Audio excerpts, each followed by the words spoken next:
Yo. Yo. Check it. We are in a digital takeover. It's no conspiracy. Open warfare on our sovereignty. Can't you see? Buried in these mandates, activated in silence, silently. Sealed in false news, they got us in compliance morally. It ain't about technology, health for safety. Behind this silent invasion is hidden an evil entity. Biotech sorcerers, makers, producers, masked in white coats with the patents and papers. They watch as we take the poisons and choke. Injecting it into our veins. All it takes is our obedience. Making people bitter slaves. Freedom's given away without compliance.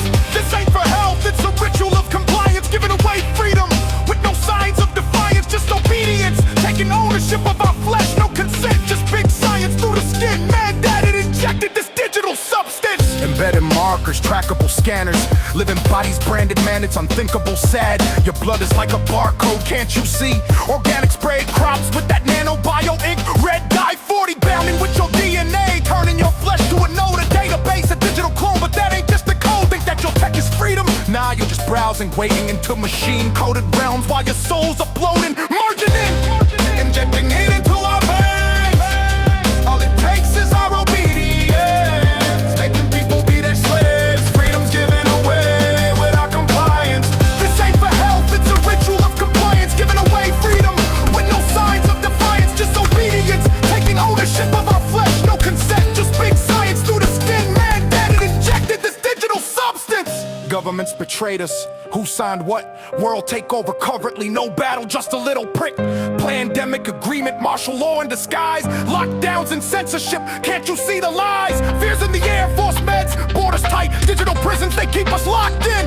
With no right, no proof needed, just government initiatives. Media propagating panic like it's the apocalypse. Vaccine passport, geofencing keeping you in. Telling us that it will make us healthy and better, but really making us suddenly a life loser. Financial blacklisting, money laundering. You know what I mean? Injecting it into our veins. All it takes is our obedience. Making people be their slaves. Freedom's given away without compliance. This ain't for health, it's a ritual of compliance. Giving away freedom with no signs of defiance. Just obedience. Taking ownership of our flesh. No consent, just big science through the skin. Mandated, injected this digital substance. Censorship disguised as safety, ain't that crazy? Every tool in their hands, they make us beg for it, really. No guns, no bombs, just laws to enforce you mentally. Pushed and forced in aggressive delivery, yeah, we've seen it. We have been taken over by evil entities. This is a digital takeover.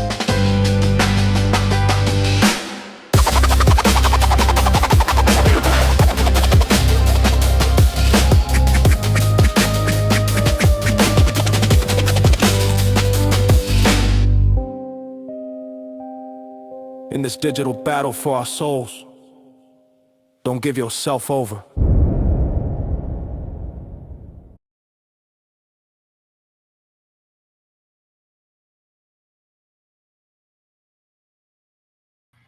Hey guys, welcome back to the show. Glasses look a little crooked. I gotta get some new glasses, guys. All right, here comes Shapu, my brother from another mother, my wingman, my co-host. How you doing, Shapu? I'm doing good. Much more. You are doing good. Yeah, it's really nice day. And yesterday I was so tired. I don't know why, but it happens. I have those days.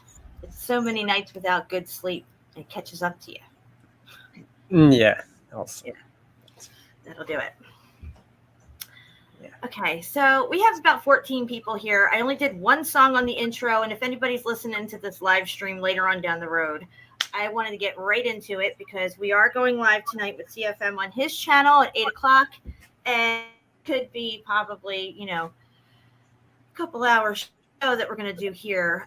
We are in the process of finding language and explanation and validation, if you will, for this new field of study, Meltology, which is the study and exploration of melted structures that seem to have been melted from some kind of extreme heat event. And this being a new field of research, it needs new language to go with it. And we are just scratching the surface to this topic, to this new to this new level of research that's really captivated a lot of people's mindsets, and a lot of people are starting to see it now. But along with seeing it comes what happened. Why did it happen? What are the explanations for these different things that we see across the plane that we can tell have heat damage to them? But we can't fully explain how things happen. We can see a beautiful brick wall with huge boulders and things down at the bottom, or maybe midway through the wall, and then it's perfectly bricked up top. Like, did they build it that way? Did something else happen? Are these products of the X Factor extreme heat event that took place? One of the groundbreaking things that Chaput came up with, and credit to Chaput for a lot of this amazing research. You're really spearheading this type of research, Chaput. Thank you so much for all your diligence, I have to say. I just bring out the information that's already there, to the people. I'm not creating anything, it's already all there. We just need to put it together and show the people how things are going. And apply it to what we're learning here.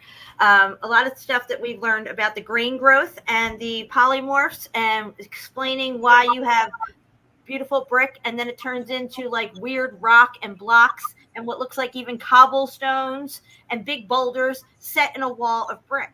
We've explained that out. It's called the grain growth, and we are going to cover that again to kind of like help slide us in and tie us over to where else we're going to go with this, because now we're going to tackle basalt columns and what are they and how did they form, and are they a byproduct of this X Factor event? Is it part of an actual building structure of some sort? What are these things? And so we're going to be getting into all this stuff. Interesting enough, a lot of the stuff that we look at are on a microscopic level. And as we take it to the plane-wide event that took place, we're going macro with all of this. Same with the grain growth. That's what we did with that. You can see the examples of it, and we're going to actually bring that up. Chaput, do you want to get that grain growth stuff up, and we can show some comparisons, like what the grain growth is and how it shapes out and stuff, and some of the stuff maybe we see in these walls and bricks and stuff. Yeah, sure. So yeah. Everybody can get a baseline understanding of what we've uncovered so far in this new field of study called Meltology, which I don't expect to see it in colleges or on any kind of rosters anytime soon. You'll see it here on this channel, though, and on Chaput's channel, because we don't want the mainstream to get a hold of this stuff. The only thing they would do is tear it up, shred it up, and throw it out and just discard it and try to discredit all of us. Yeah, but they already use all of this, but they use it for other purposes, They don't. What they do now today, they tell you something, it's for this and only this, but it can be applied to more than one uses, so. Exactly. But in science, they use it only for one thing, and it can be translated I'm really excited about this show. to I've been everything. thinking about it all night. But we use this micro level because everything happens quickly and more quickly, and you can really see the effect of the melting of stuff and the recrystallization when it's cooling down. Mm-hmm. And something that we cannot see on the macro level because it supposedly takes millions of years to happen. Mm-hmm. So we kind of try to tie all of this together and make comparison to what exists from the macro to the micro, and gonna just show you stuff. And what we are talking here today, it's our thoughts and really what we have found and what we compare to. It's you can follow what we say. You can, when you see it on a microscopic level and then you take it to the macro, like say a giant wall that we're looking at, it all makes sense what we're seeing now. We're trying to make sense out of a lot of this stuff. We're trying to figure out why half the wall is cooked out and ridiculous looking with janky rock and everything, and right next to it is a beautiful brick again. And then you'll see a pattern of that sometimes going through an aqueduct, an aquifer, or whatever that thing is, or why it would even take that pattern in the heat process itself. What exactly was this heat? What caused it? I think the closer that we get to what's happening will take us closer to what this event actually consisted of, where this heat came from, and what type of heat are we talking about here.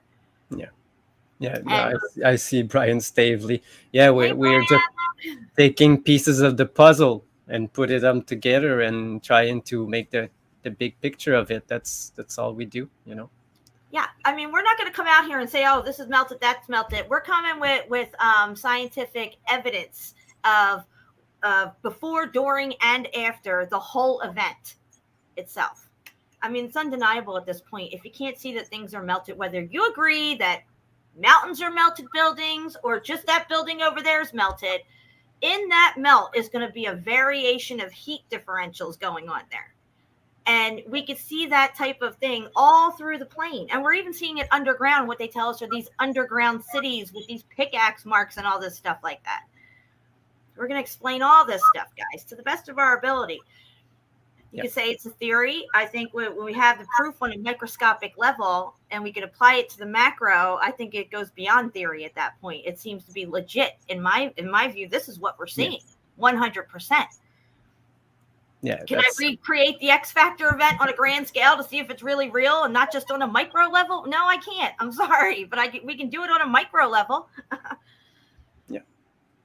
So you don't need to believe everything we say. You just need to listen and look and then compare to what you know and just apply what you need, and we're not here to convince anyone that this is what it is. We're just showing what we find. And exactly. That's all. Exactly. All right. So we're going to look at the grain growth and polymorphs and what those shapes take under heat and pressure. Yeah, we'll just start with this is I pull it out the Facebook page, Meltology 101. If anybody wants to follow at the same time and read, I will just put it in the chat. All right. So this is just an overview to tell you what is sintering is. Is the forming of solid mass through heat and pressure, the melting point without melting to the point of liquefaction, not melting to liquid like lava. Right. But it's just rearrange all the atoms and fuse together into one big piece, Now, do you hear that? One big piece. How many times have we said that the bricks go block? They melt into each other and form one larger piece. God, I paused. Yeah. And, this sintering occurs naturally in mineral deposit and manufacturing process and everything because the temperature, the material doesn't meet the melting point. So anyway, this is why I use always the comparison with forging metals because that's what I'm more not used to, but I know a lot about this, and you can apply the same process because you can use powdered grain, bigger grain, or anything, and make one big piece of metal, by melting it. Not with direct fire, just fervent heat, Fervent heat, like they say in the Bible. Yeah, because the direct fire, it's too direct, too hot, and you can break stuff really easy. And this is just to go overview what we already showed. Yes. What is sintering? It's just a process of putting stuff in high temperature to make it a solid piece. just the And how same. many times have we seen these walls are melted together, like, and they're in precarious positions, but it's all fused together from the melt. Yeah, exactly. And also look, I wanted to read the heat and pressure required for sintering process is less than the material's melting point. So we're keeping that in mind. We see these buildings that are mostly melted, half melted, melted on the inside, but the outside still looks good, all this stuff. Yeah. So we're seeing different levels of heat damage throughout.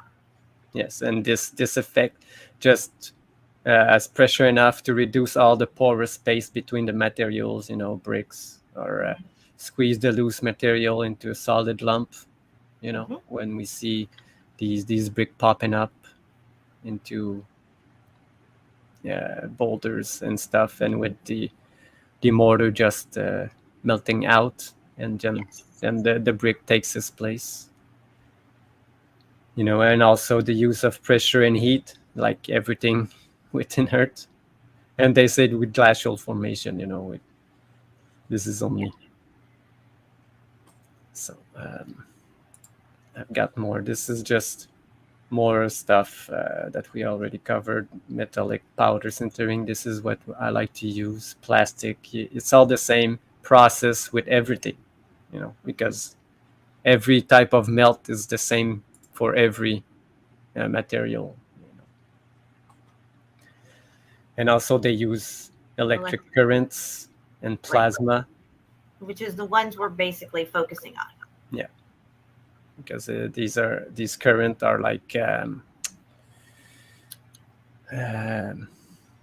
induction current. It only affect the metals and stuff depending on the type of current used. But this spark plasma, everybody talks about this plasma, maybe plasma effect that made this happen, but they use the same type of thing to create this kind of fusion. Right, microwave also is the same type of effect. And we're looking at this earthly plane as a motherboard free energy grid system made up of, at the baseline, superstructure. In my opinion, it's a theory. I can't go down there and check, but I think it's all brick, guys. Yeah. And bricks store energy. This is key to what we're going to be talking about here. Yes. And also, we just covered sintering, that's the melting stuff into one big one. And you got this grain growth also. That is that affect the crystal grain. That is everything. Crystalline material. It's in everything that exists here. Water, rocks, air.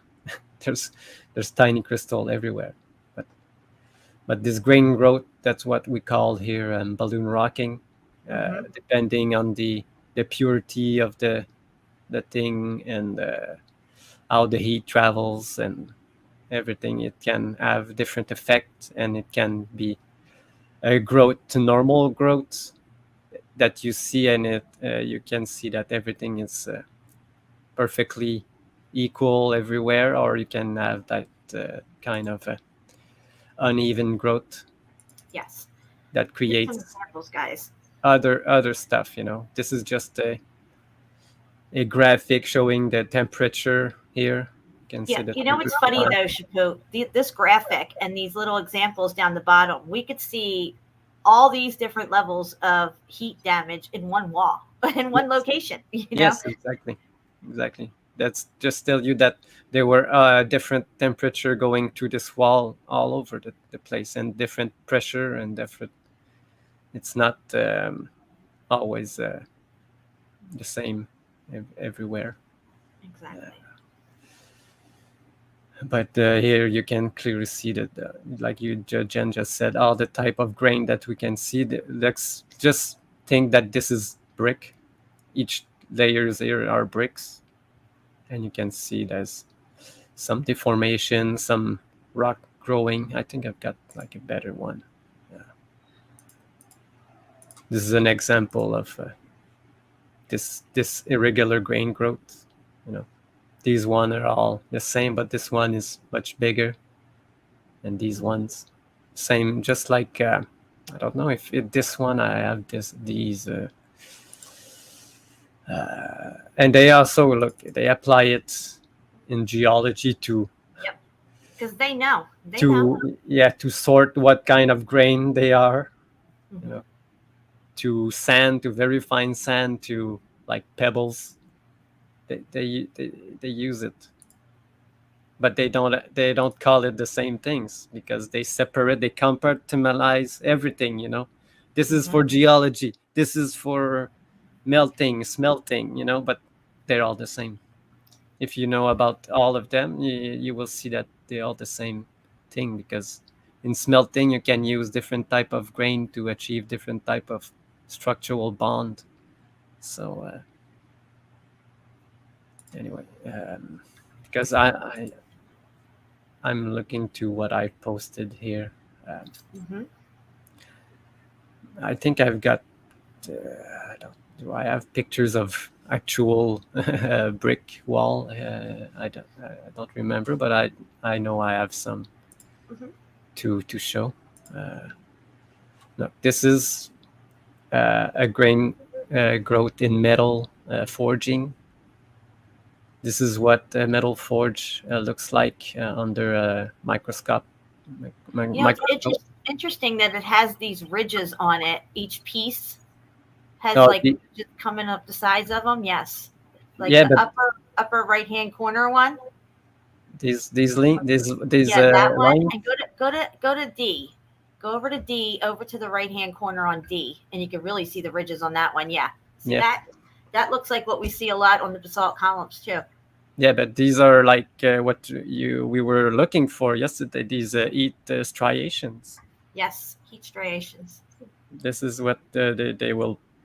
But they'll tell you they're pickaxe marks if you're in a cave. Yeah. But you can see that the grain you cannot see when you look at with your eye. You don't see. For us, it looks like a smooth surface and everything, but this is a microscope and it looks like any wall that cyclopean wall or megalithic wall that you see polygonal masonry walls. Yeah. Like this, just exactly look like this one. Wall, guys, just look at it. This is the microscopic view of forging grains, and this is a wall that has been they say built by someone, but they cannot explain how they fit every piece like a puzzle piece, close together. But it grew that way from the heat. Yes.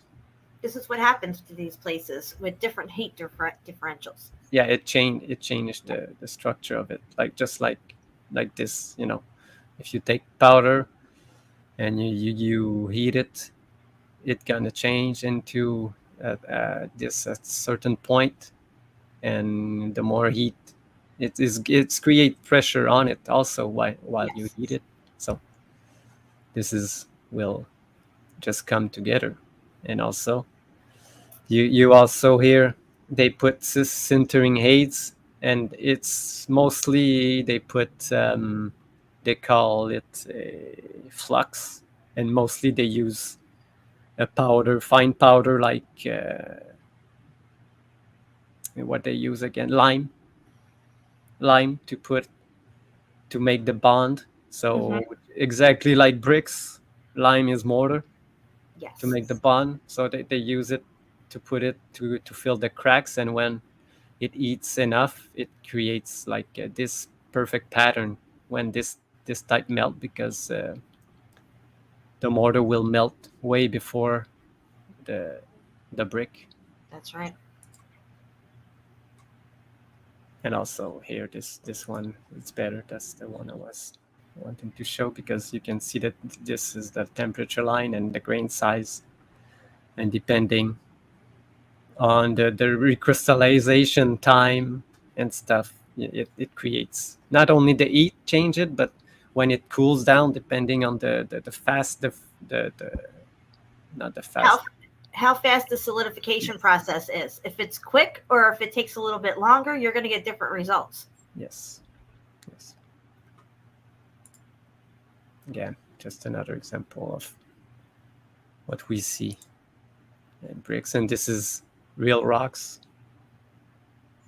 that are actually were bricks at some point. Again, they use the same type of comparison with the other type of grain growth. Okay, so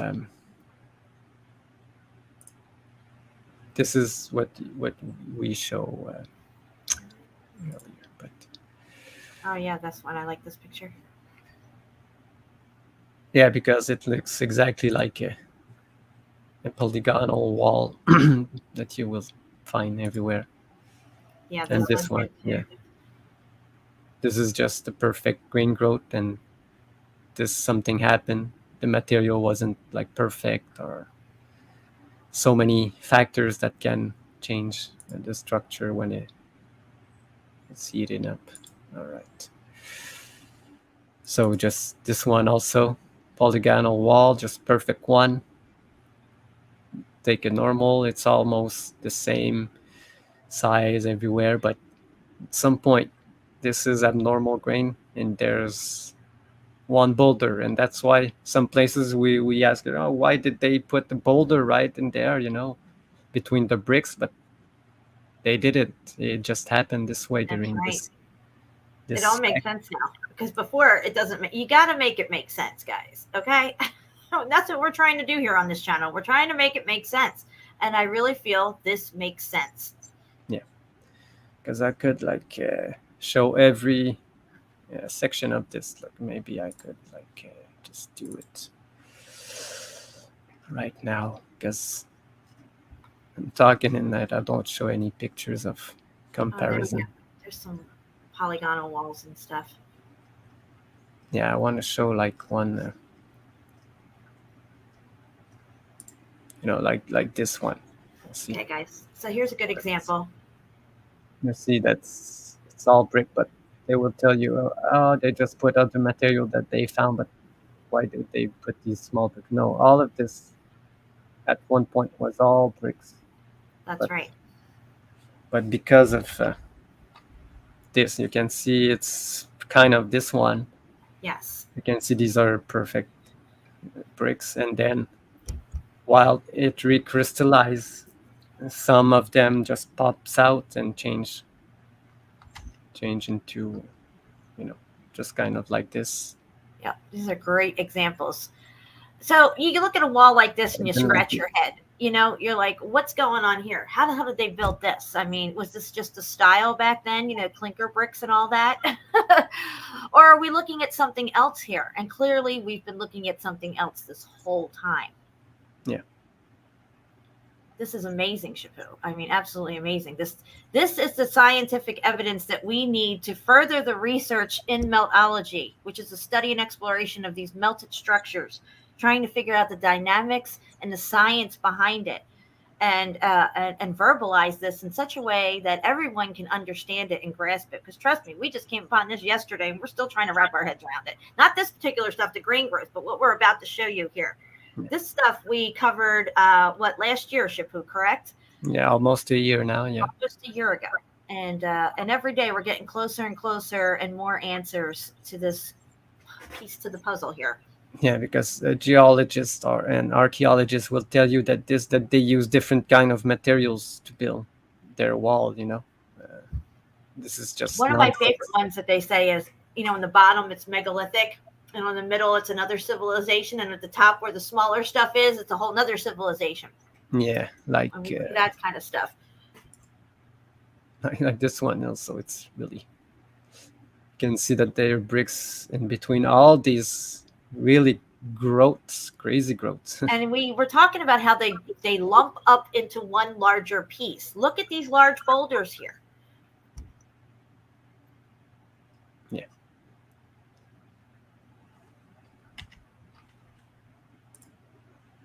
So again, the same type of. I think, yeah, this one is just a 3D representation. Yeah, and don't forget. I love this one. This is really Everything, good. yeah, everything that happens is a 3D dimensional. You know, it's Yeah, and a happening lot of these we're everywhere. seeing just the surface of what happened on the surface. We don't get to see underneath or how deep it goes or behind it. Yeah. But this is really interesting stuff here.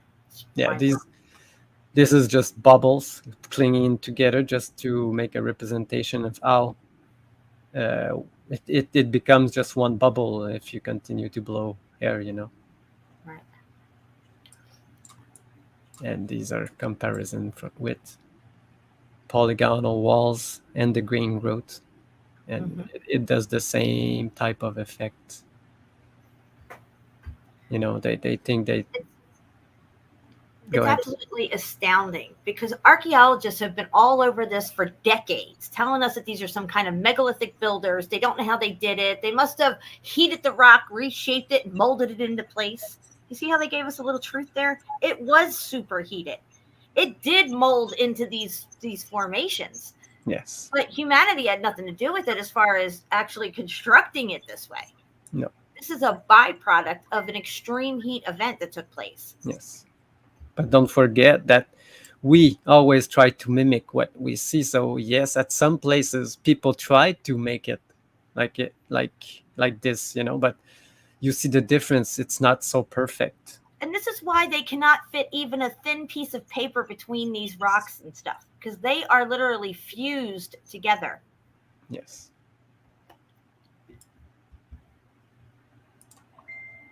Yeah, look, this is just the one. Now I'm getting to the pictures. Yeah, just different type of what people cannot explain or think that they. Yeah, okay, this is the same type. Okay, I can go into this folder now just because this is like a representation again of some growth, you know, that goes on with the heat and pressure with things.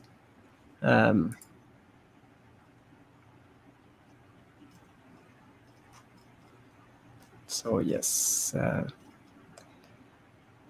what else? Like in this one, they say that when this brick was made, some pieces of quartz crystal just got into it, but it's probably due to the heat because look, it's pushing out from the inside. You know, you can see it. And this is only in one brick that it's growing like this out of it because of the I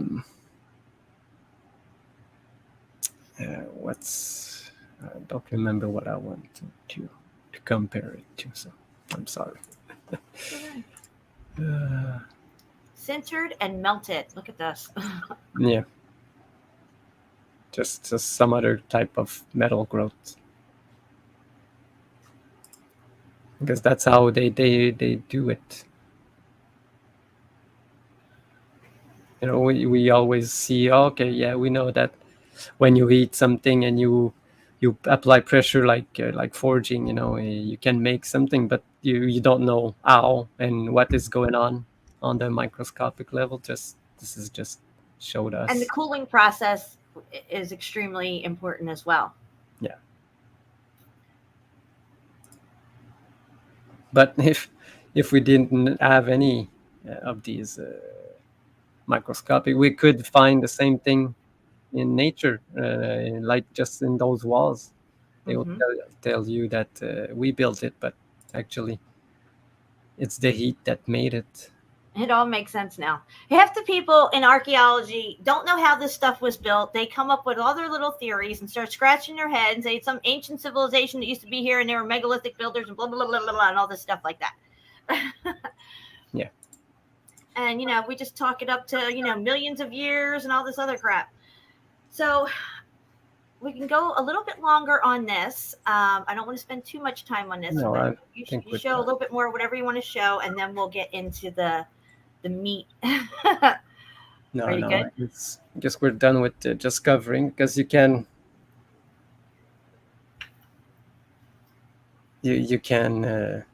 go into any group or on my YouTube channel. You can see the older video that we did that is longer, probably an hour long of showing and reading everything. But this was just a short version because we want Actually, to. if you watch our live stream, Incredible Evidence, Mountains Are Melted Buildings, you'll see it on my YouTube page here. We go over all this because this is when we came upon this information. It was that live stream. Incredible Evidence, Mountains Are Buildings, or Mountains Were Buildings, excuse me. So we're looking at basalt columns now. We're trying to figure out what the hell those things are, why we find them everywhere across the plain, not just in specific locations. They're everywhere. And they always blame it on volcanism. Oh yeah, I wanted to show something just before. Sure. I wanted to start with this. I forgot about it. Whatever you want.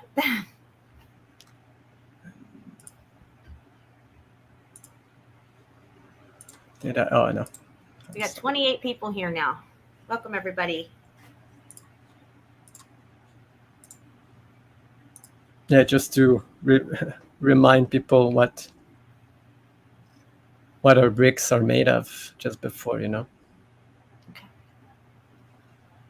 Because most, 55% of bricks are made with silica inside of it.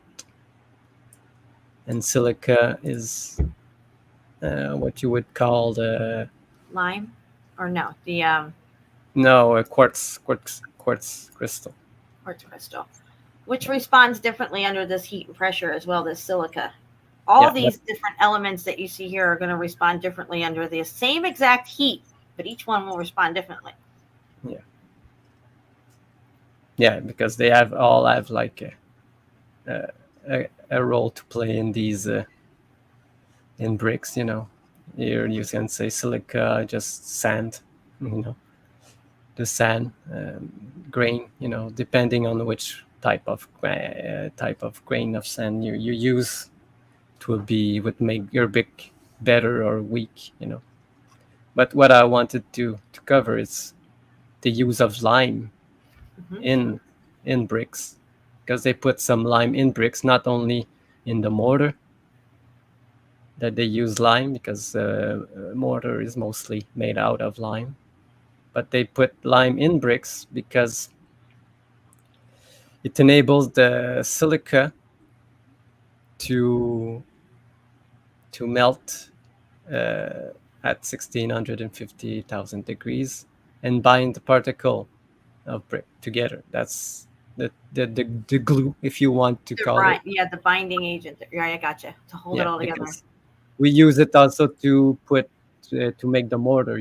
Also it's a binding agent there.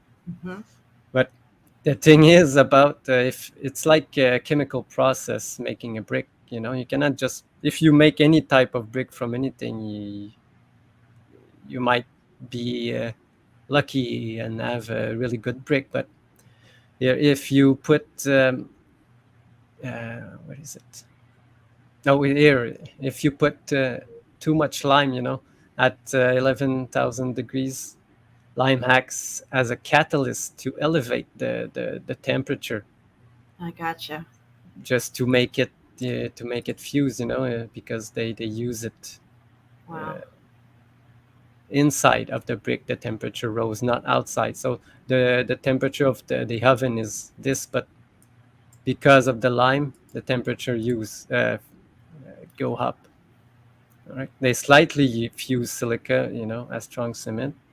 Excess lime in brick will cause vitrification of brick and will cause bricks to melt. You hear that, guys? So you have to have the right amount of lime in there, or the brick will lose their shape and become disfigured. And what we see, and I just said that lime is mortar, when this heat event happened with the mortar, and that's what we see everywhere, that the mortar like melts and fuse with the brick and become one. And also they use lime to put this the stucco that you cover it. Lime is used also in it. So these just slime combined with heat is just a, a chemical reaction that will melt stuff and make them fuse together, you know. But I don't know. This is like the original formula for it, because today they put some chemicals in the lime and the mortar to inhibit this type of effect, Mm-hmm. for not to go, for the temperature to go too high to fuck with the brick, you know.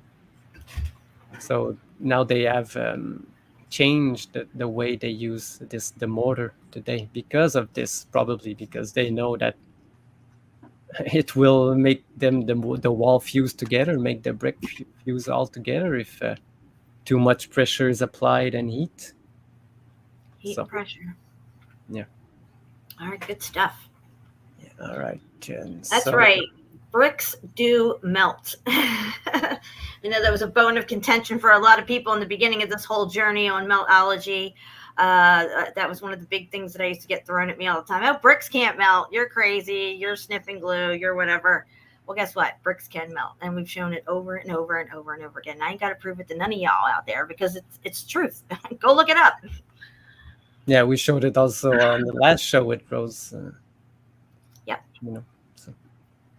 All right, so we're going to get into let's take a look at what we're going to break down first. We're going to look at basalt columns. Let's bring up some pictures of what we're going to be breaking down today, so everybody's absolutely 100% familiar with what we're talking about.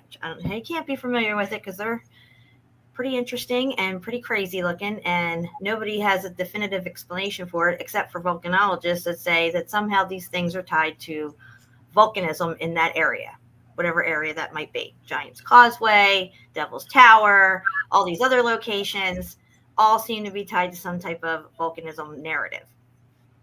Yes, basalt. If they tell us that it comes from a volcanic eruption to the mantle of the earth, you know, pushing through, and you know, we cover volcanoes a lot, and it's a funny thing. I said to myself, okay, so if those basalt columns came from a volcano, where is the place that there's most volcano? And Hawaii.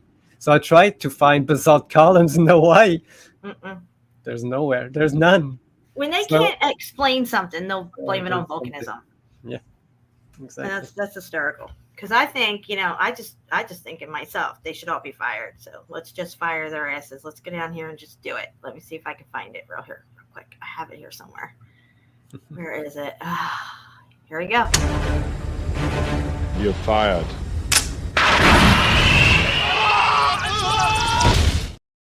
Bye-bye, geologists. Bye-bye, volcanologists. Bye-bye, historians. Bye-bye, all y'all. Because we don't need your lame-ass narratives anymore. We're figuring this shit out right here, right now. All right. Where are we going to take us to, Chapeau? What are we going to look at? Well, I was looking at like what really is basalt. You know, they always say it's from the volcanic, and all the volcanic rocks and all this stuff. You know, it's crazy. They all say it's from volcanoes and lava, everything almost, lava flows, and all of this is basalt. Basalt can grow in different, type of structure. Patterns.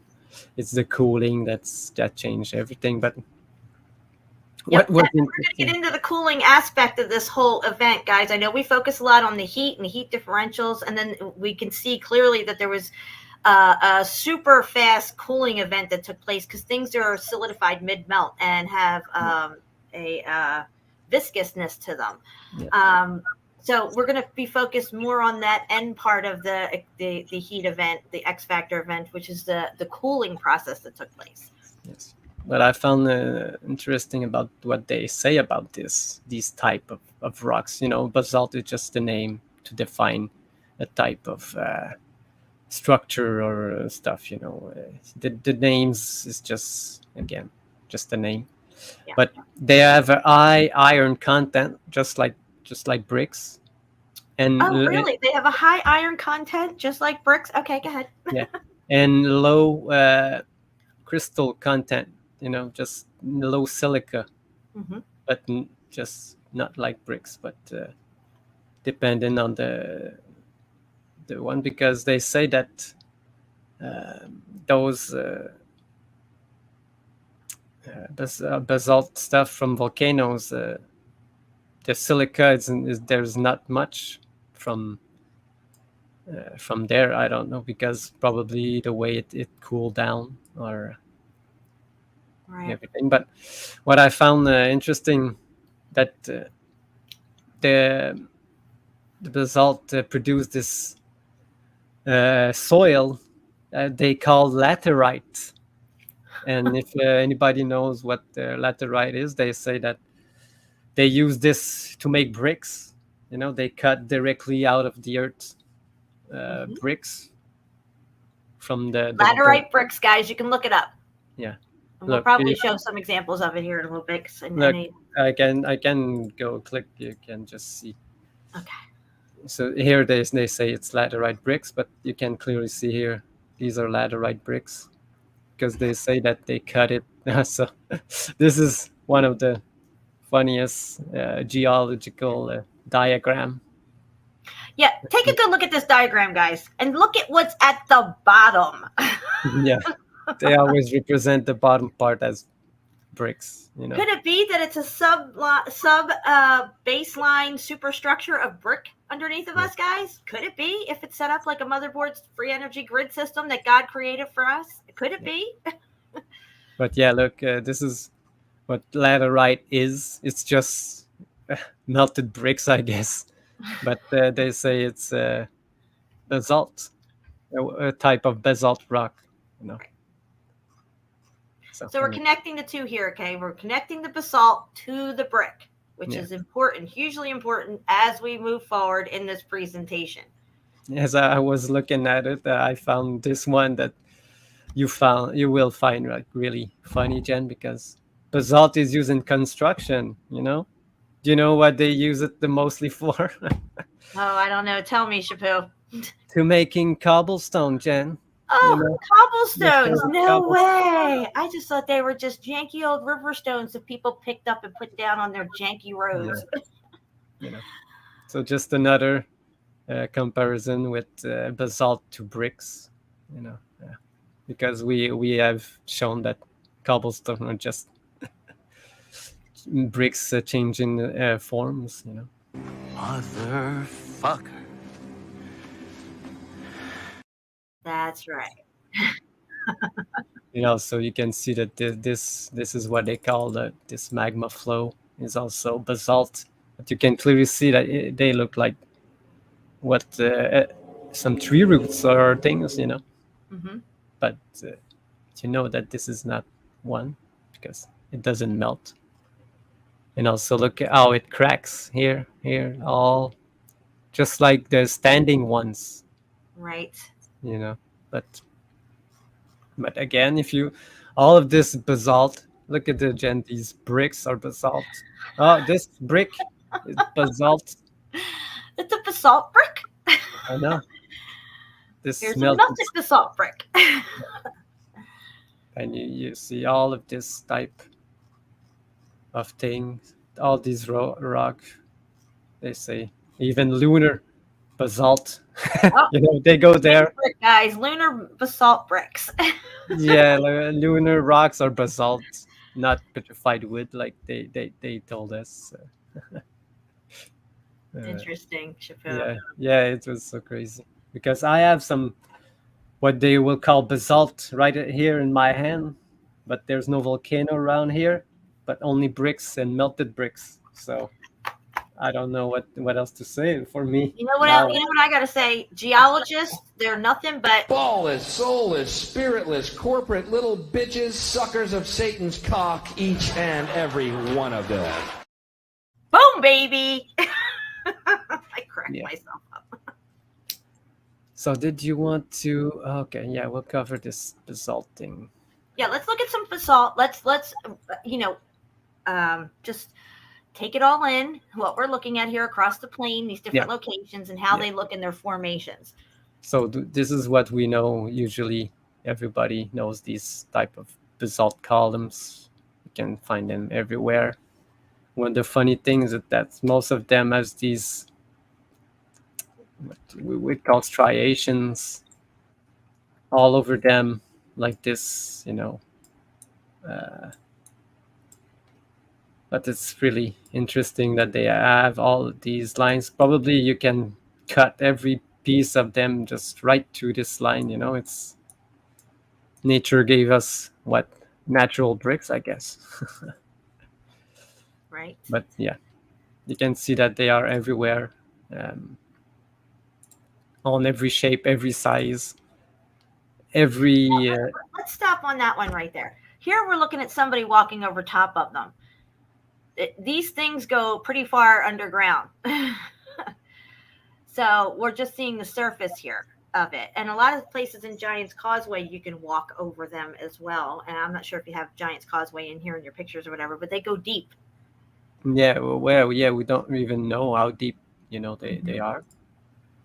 I've got this location that They're just popping out of the ground everywhere here. it's been, but they say that they were structures with them,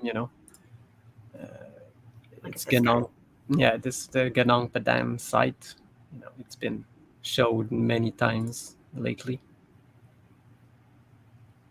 Other type, this is same thing. This almost looks to me like it was coming up and then it collapsed over on its weight, as it's going. Yeah. We're going to get into how we think these things form and how they relate to the solidification process of the extreme heat event. Yeah, but it needed to be malleable to make this bend. Yes. But some will probably say, "Oh, they are roots," but yeah, I don't see that This way. one right here is great. Let's just stop right here. Look.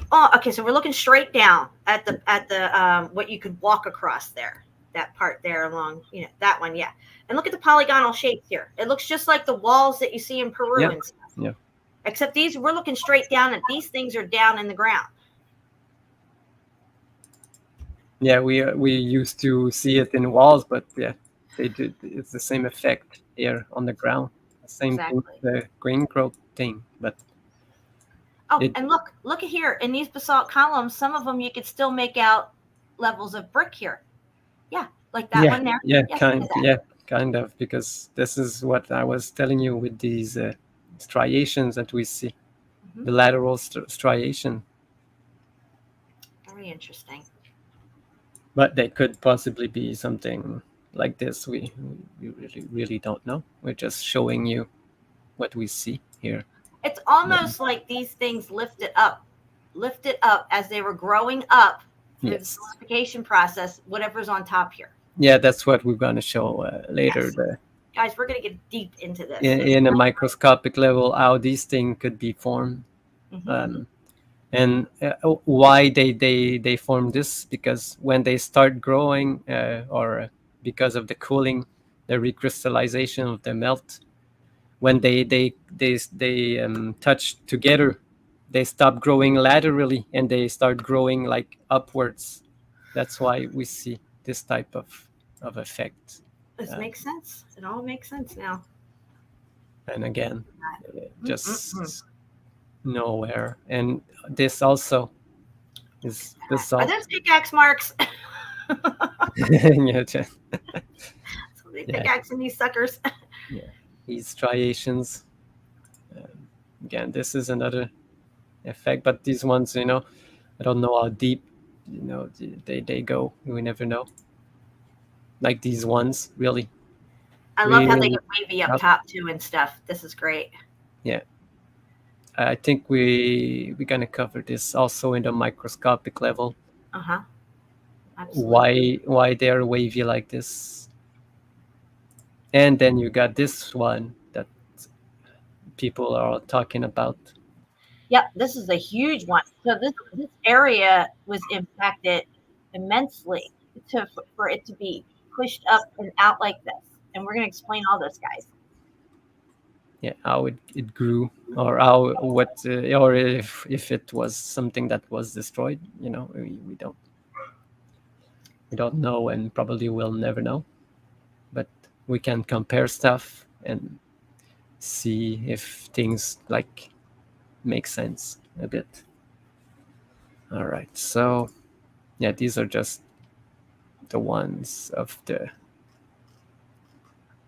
three. That one there is cool. Look at that one. I love that. Yeah, another place, just another. It's no accident that they grew in these polygonal forms, guys. It's all part of it. We showed it on the microscopic, the grain growth. Yeah, it has to be with the cooling effect of the melt. Mm-hmm. And you can see like this it's almost everywhere. But they all say that they came from volcanoes. That's really hard, and because we still volcanoes are erupting today, but they don't form this.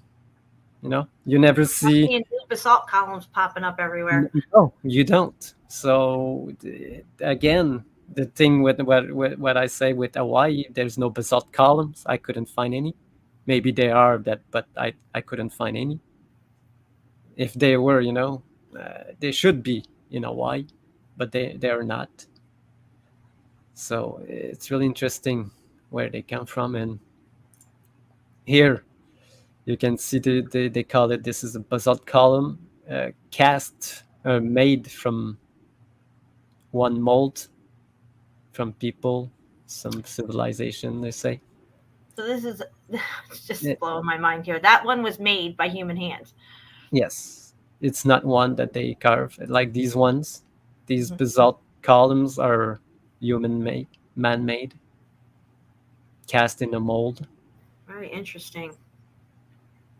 Because you can actually, they were so advanced, they could. Let's scroll back in on that last picture, because I just want, the pillar, the column. One. Yeah, I want to zoom in on that.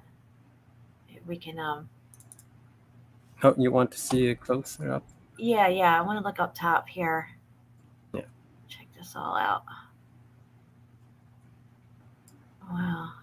Looks like you can see a little red in there on that one. Yeah, because they tell you the basalt produce the red because of the iron content. Mm-hmm. That's what they will tell you. Even you can see some reddish mark, but it can be cast. But you can see that, look here, there's some kind of a brick pattern in this cast. This is good stuff, Chapeau. So I cannot read, but you can hear it's basalt. But this is in the museum. But I found this hedging really interesting, because for me, when I look at it here, looks like these guys are like making the platform here for this by pouring. You can see that this guy is pouring something here, and these looks like they are like the same shape as the basalt columns. This is very true. I should have hit that drop, but I have it on large on my head. Marlowe 1959 says they found a root system under Devil's Tower. Who is they, and have you seen this root system? Yeah, if you call it the mine shaft, anyway. Where I won't and think whatever. I don't see how it could be possible. Anyway. So you got these type of one, Jen, that looks like what they are in Crowley column. Crowley columns, and we've covered this. Actually, I have Crowley columns up on my screen share thing over here. So let me present real quick. You see that stacking effect there of the basalt columns? I'm going to show you guys Crowley columns real quick. Let me see here. Entire screen. Hold on. And it's gonna look a lot like these ones here. Oh, those ones are amazing right there. Okay, so can you guys see this real quick? Is it up on the screen right now? Yes. Okay, so guys, these are Crowley columns. They're in California, Crowley Lake. They're called Crowley columns. You can also see the stacking here, same as the other basalt columns. There's no volcano around this area, and they do not relate this, I don't think, to volcanic activity. They might say that this is volcanic in some way.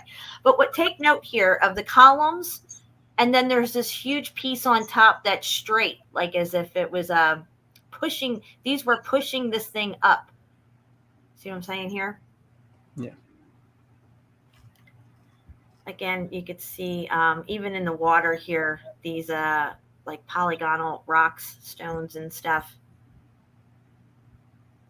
Okay, so I'm going to come off screen share and go back to what you got up here. I just wanted to show everybody that. Stop screen share. But yeah, it's good, Jen. You can see on the ground there, you can almost see like parts of what was like the top of this thing, what you were showing, Yeah, can you go back to that last picture? But this, just one second. Yeah. You can see this is exactly what I just showed you in the etchings, Oh, yeah. This thing right here. Absolutely, Shipper. That's crazy. And Yeah.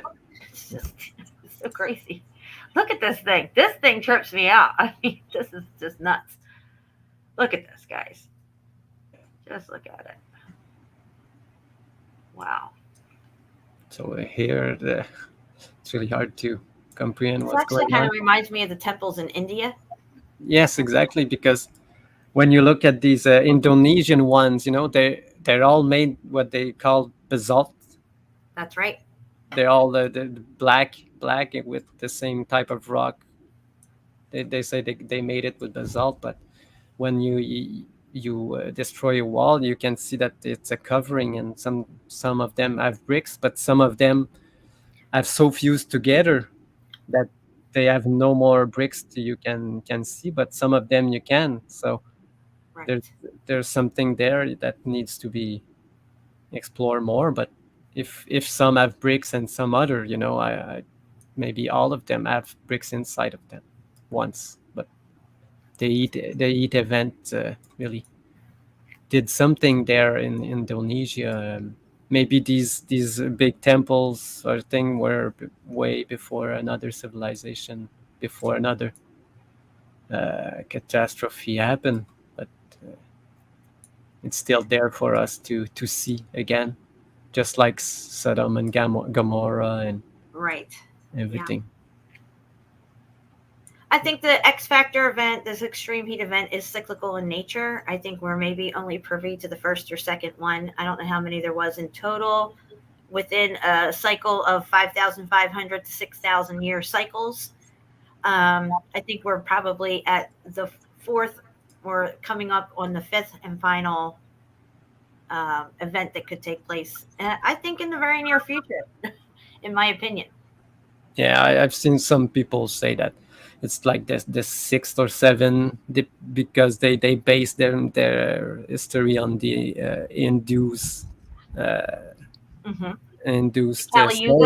Kali Yugas and stuff. Or something like this. Yeah, but I need to say something about all of these.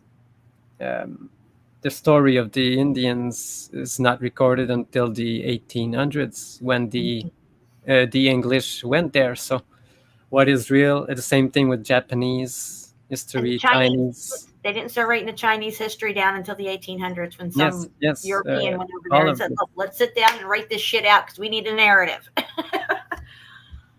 So I don't know what is really we nobody knows all this shit. So let's sit down, dig out some dates and some emperors, and put it all on paper. Yeah. Because the history really doesn't make sense. Like these powers, countries like India and stuff being overrun by a small island like England and stuff.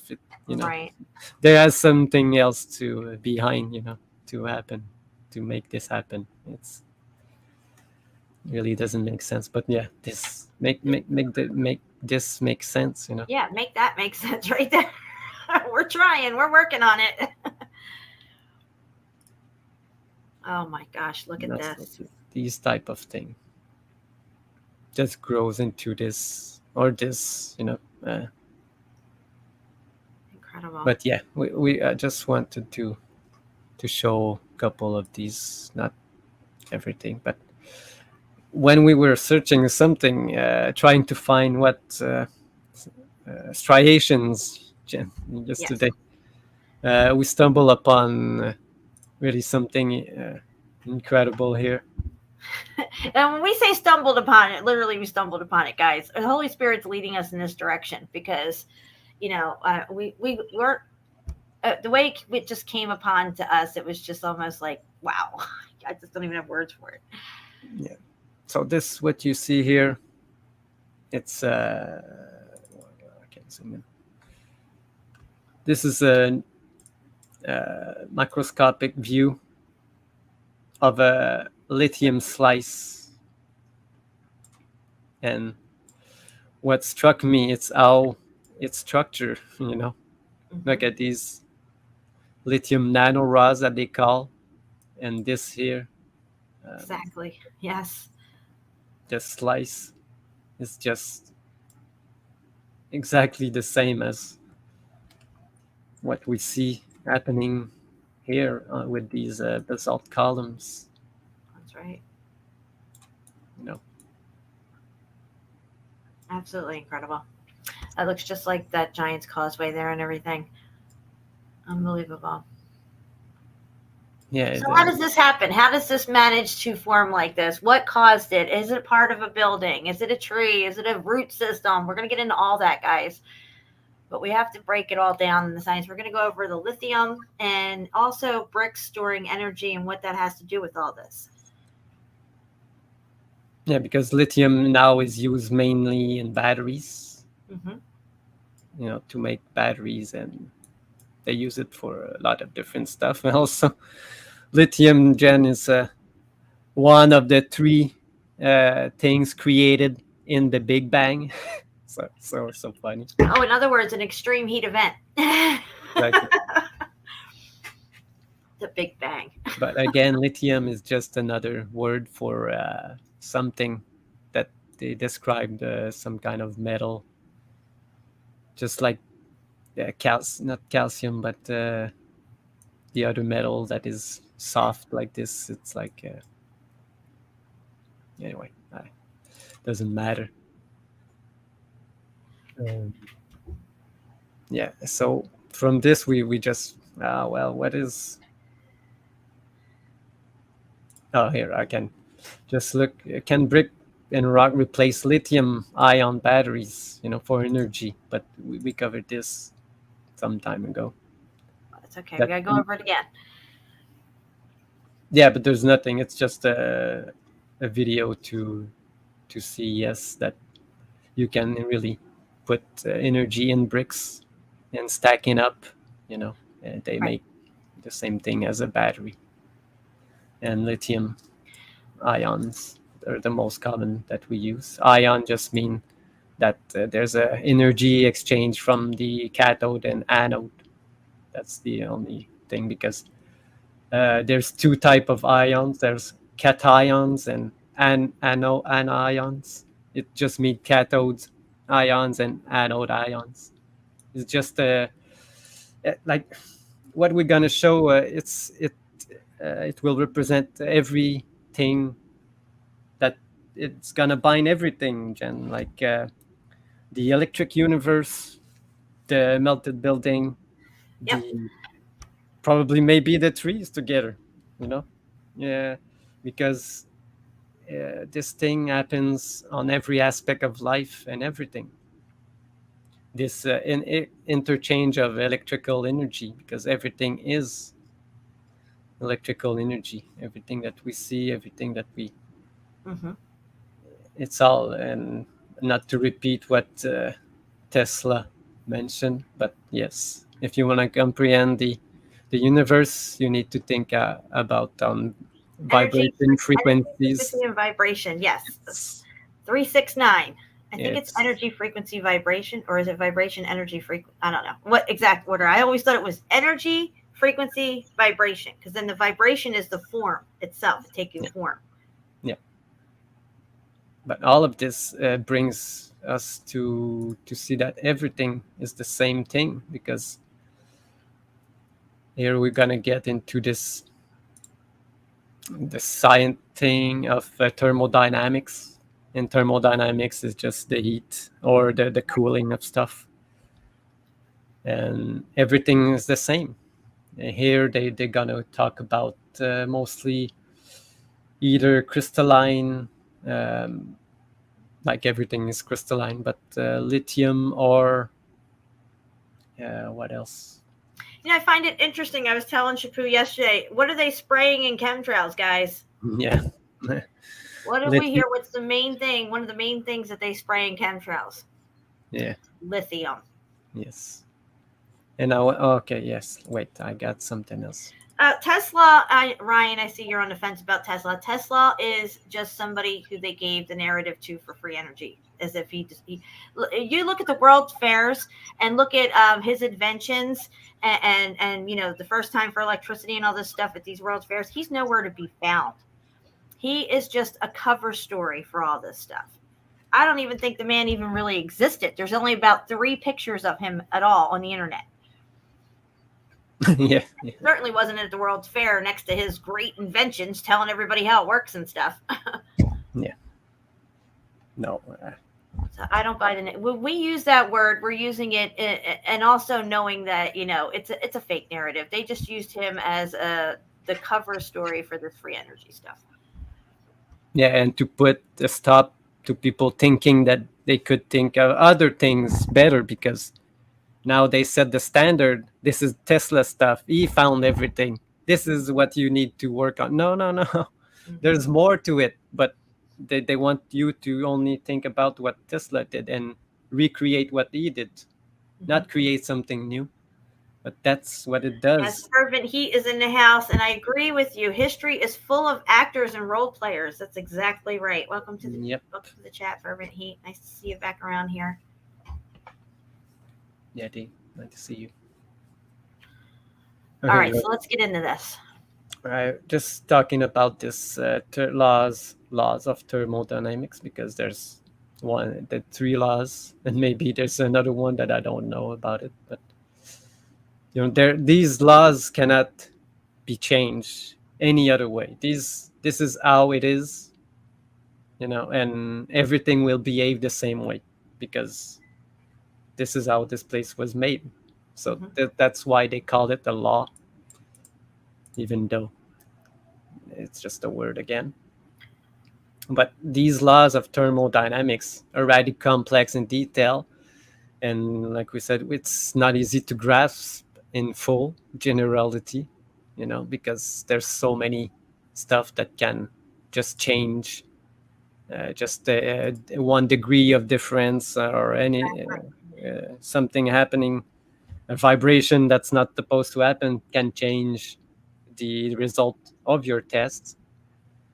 But what is interesting that they say here, that these laws don't just describe thermodynamics, whatever that might be, even say what is thermodynamics. Whatever that might be, yeah. Because he doesn't really know, but you use it every day with his stuff. But essentially, it represents everything there is, just like just say a Tesla thing, including just the life, the universe, and whatever else you can come up with, because this law of thermodynamics is the same for everything. Mm-hmm. And that's why when I say, when I represent something melting, it's the same effect with everything. Mm-hmm. Because some people say, oh, you just show like ice cream melting or a candle wax melting. Yeah, but to everything that melts the same way. Yeah, it just matters the temperature. Yes. Ice cream is going to melt at room temperature. Okay? A brick is going to melt at over 5,000 degrees. Yeah. All right, so what else did I want to show you in this one? Yeah, the first law is energy is conserved, it never lost. And something that I really like in the world, this is one of the best quotes of these so-called scientists. Nothing is lost, nothing is created. connected, everything is just transformed. That's You right. know, just like in bricks or everything, it's just transforming to something else. Exactly. That's how people have a hard time thinking, wrapping their head around cobblestones that were bricks at one time, or the janky rock they find out in their backyard or out front somewhere was a brick at one time. Yeah. But we've shown that with the polymorphs and the grain growth and all this stuff that, yes, beautiful brick can turn into janky old rock during this extreme heat event and cooling process that takes place. Yes. And this one also, I consider nature as a vast chemical laboratory in which all kind of composition and decomposition are formed. Amen to that. It's the same thing. And in this one, what is it? You must trust to nothing but facts. These are presented to us by nature and cannot deceive. The only facts that you can see is in nature, not in. So, like I said in before, you can listen to what we say. You can, yeah, okay, it's good, but you need to see it for yourself in nature. And when you see it in nature, that just confirms that it is real. And this is it all.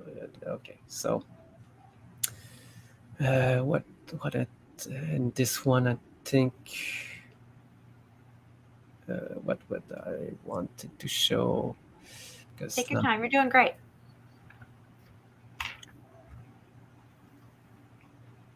Yeah, I don't think there's much here. Steve, welcome.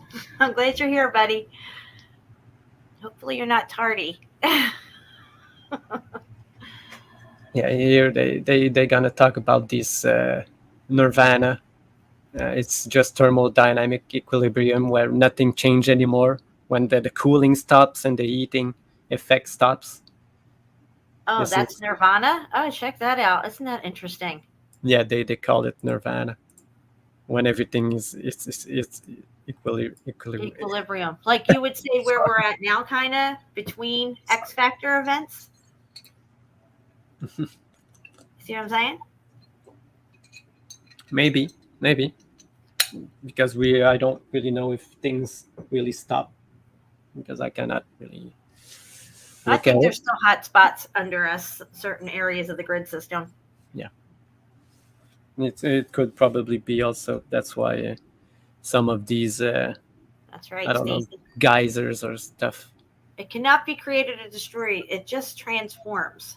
Yeah, and then Jen, also lithium. Where they get the most of them from these underground geysers. What I don't know what they call again. Spring, underground spring.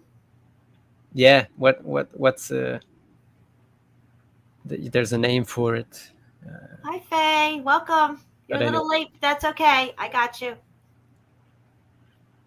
Right, so I don't think that in this one, this one, it's just a lot of theory. I went to it, a lot of them, but that's a lot to get in one day. So I know we were looking at all this yesterday, guys. So this is brand new for us. Okay. Wait. This is good here. Yeah, I want to go into this. Okay, well, start with this one. So this is how the influence of segregation on the final microstructure. This is after the casting of metal when it cools down. So we'll see what happens after something has been melted and cools down on different type of situation.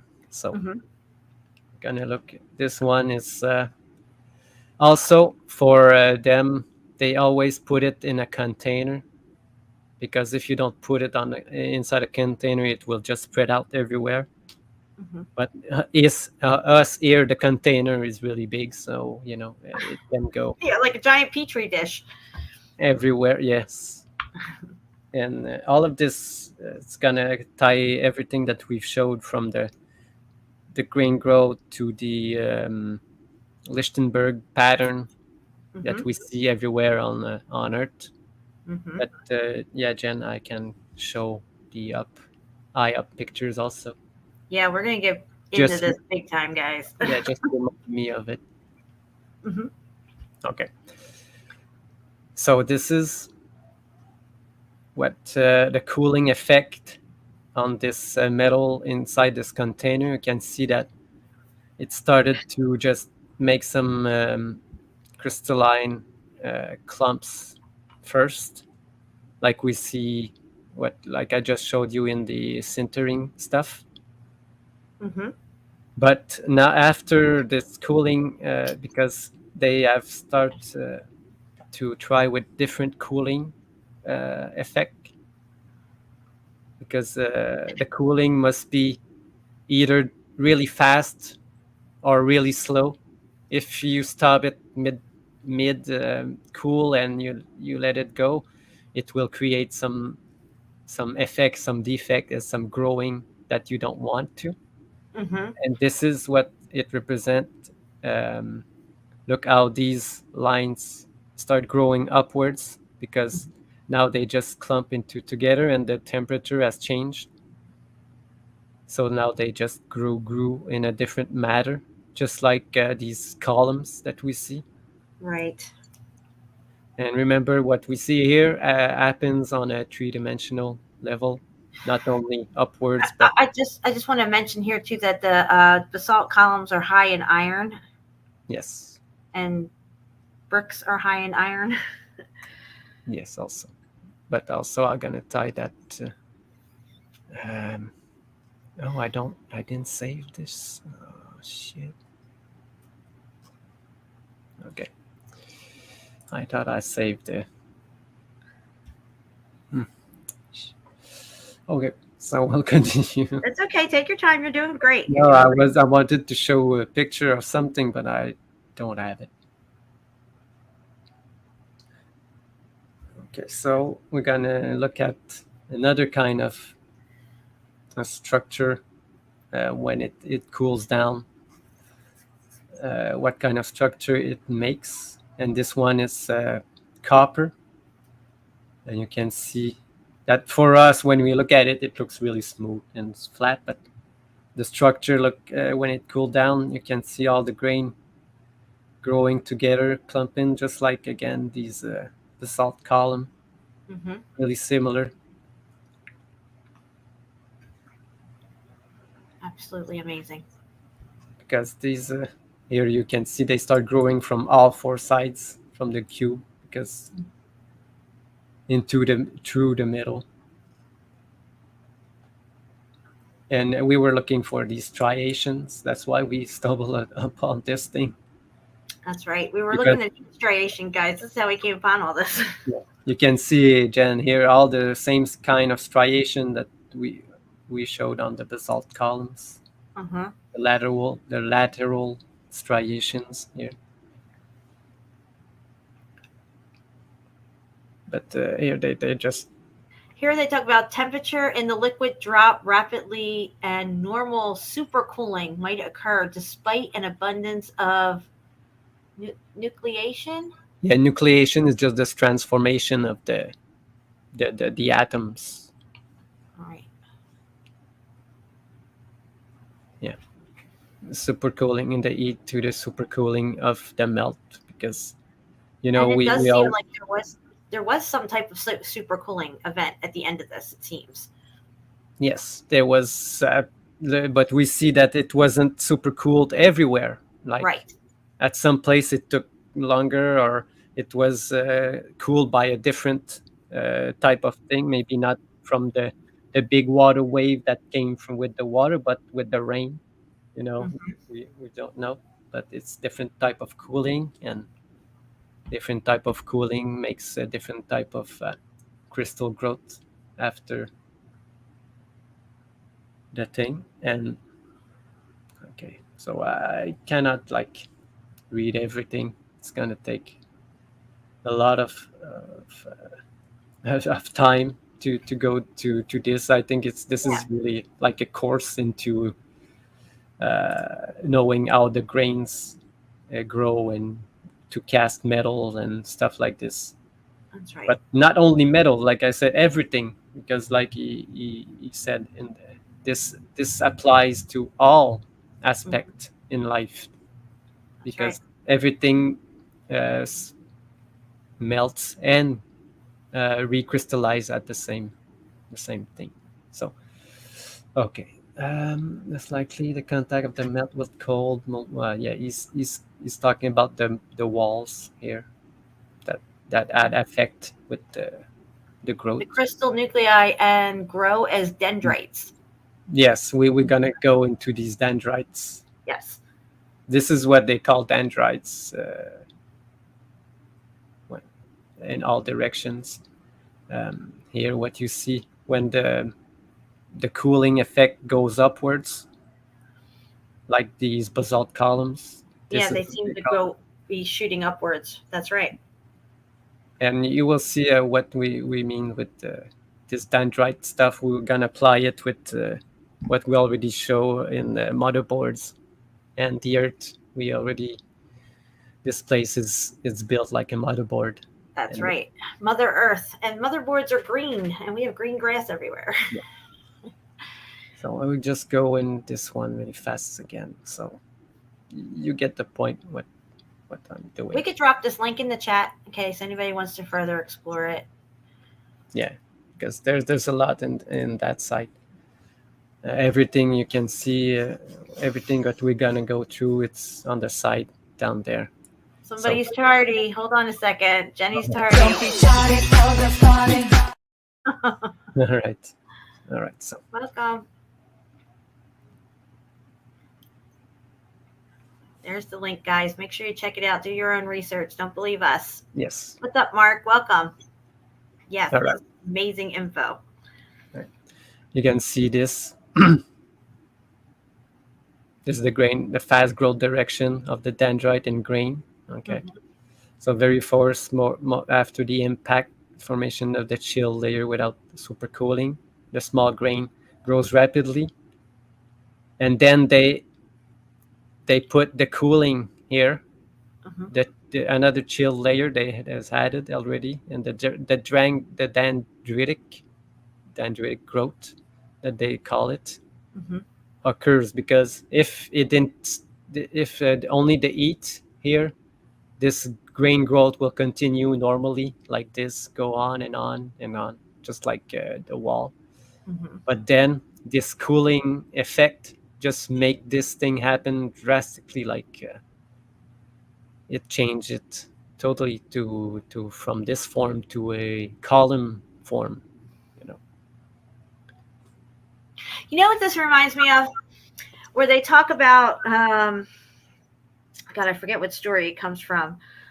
Something about the future where some lands will disappear and sink and others will pop up. Will pop, yes. This is what this is reminding me of, because if this is if this X Factor event is meant to wipe everything out and start over with new landscape and everything, this would all make sense. Yeah, exactly. They grew up from the bottom because of the heat from the bottom and the cooling of the water. They just came out of the water. Steffi's here. What's up, Steph? You're a little late, girl. Don't be shy for the party. Yeah, that makes some sense, because we don't believe in these volcanoes creating everything and plate tectonics, but this really makes sense. Yeah, that's right. Because of the water in the melt, they created these so-called islands. Oh no, that's the parrotfish. They're pooping out those islands. Remember? Yeah. All right, you keep going. I gotta go pee. I'll be right back. All right. What else can we see? We're gonna go into another, because they talk about how it affects with the solid liquid. So when they tell you solid liquid interface, they say because it's between a solid and a liquid. I guess there's no name for to talk about something that's in between these two states. But yeah. Okay. And the microstructure will be textured like this. What we see, a different type of thing that's been created after this eating effect. And here they talk about this growing a silicon from a single crystal. Silicon is just silica, and silica is just quartz. The thing it's in everything, like water, even in the hair, maybe in microscopic level, I don't know. But this is another type of structure that you can do while casting, because this, I guess, they put the heat, they put the cold, and then they still added more heat afterwards. So they have two different type of structural happening, and we can see this type of thing if I go into my basalt columns stuff. You can clearly see the same type of thing, because where I'm trying to find one good one. Okay, like this one. You can see like this one. Well, we don't see what's underneath here. Maybe it started from the melt, but then something happened. It cooled down, and then something melted it again. So that's why you see probably at the bottom you will have some time of this type of grain also. But now the growth just changed into columns, and then another heat cycle probably came, and you can see that it's another type of grain growth here. Right, Chapeau, right. Just like, no, yeah, Jen, this is another type, because this is the binary alloy. They put two type of heat, the normal heat grain, and then they cool it down, and then they eat it again. So they create this two type of structure. That's very interesting. This could be a marker for us to see, because different levels, different X factor events. Yeah, because here how do you explain this type of growth? Geologists, all this, it's volcanic from the cooling, but why it doesn't continue on? Exactly.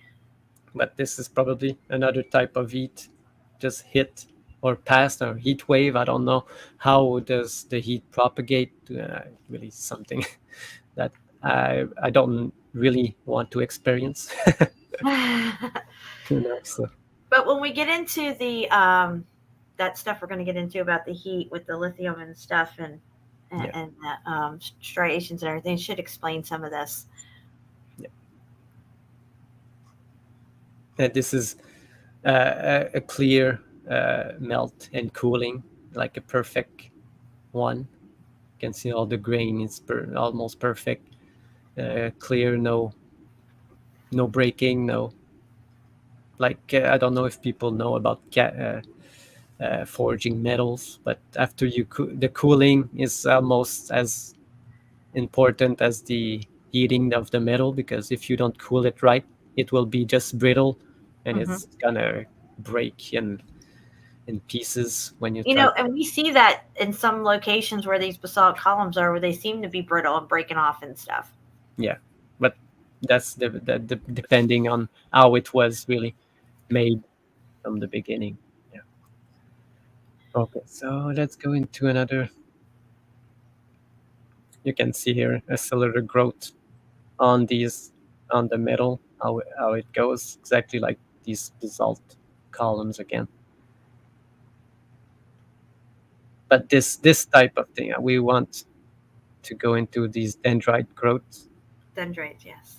Yes, because this is what we see when we look at a crystallization of water under the cold, like crystalline, just a snowflake, just a snowflake, like the pattern of the snowflake.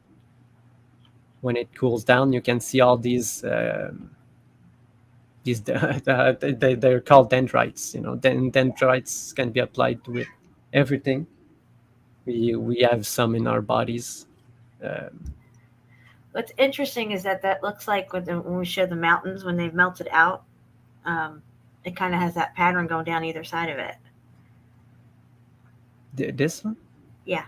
Oh yes, the pattern. If this Yep. was like a building melting, and it goes just like the Lichtenberg pattern. Exactly. It's the same. This the same pattern. Yeah. And we're It's going the to get into same all that, guys. You're going to be fascinated when you see this Because shit. they call it dendrite here, but they call it Lichtenberg pattern because the guy found it with another type of thing. Yeah, but it's the same thing. So this is, what is this one? Casting of the superheat of the melt. Yeah, look and see here, just to show like the difference in temperature, how it can affect things. Because this one, melt temperature at 11,000 Kelvin. This is an aluminum cast, and if you just put 70 degrees Kelvin more, the crystal structure totally change. Right. It's more This is coarse. what we call heat differential, guys, and it can happen in one wall Yes, of a building, exactly. a very Because- small section of a wall, even. Yeah. Because remember that these tests are made in enclosed area where they can control everything that can happen. But outside, you cannot control the gust of wind or the change of temperature or just the vibration from something. There's always vibration in the air from anything. Anything of this can change the structure.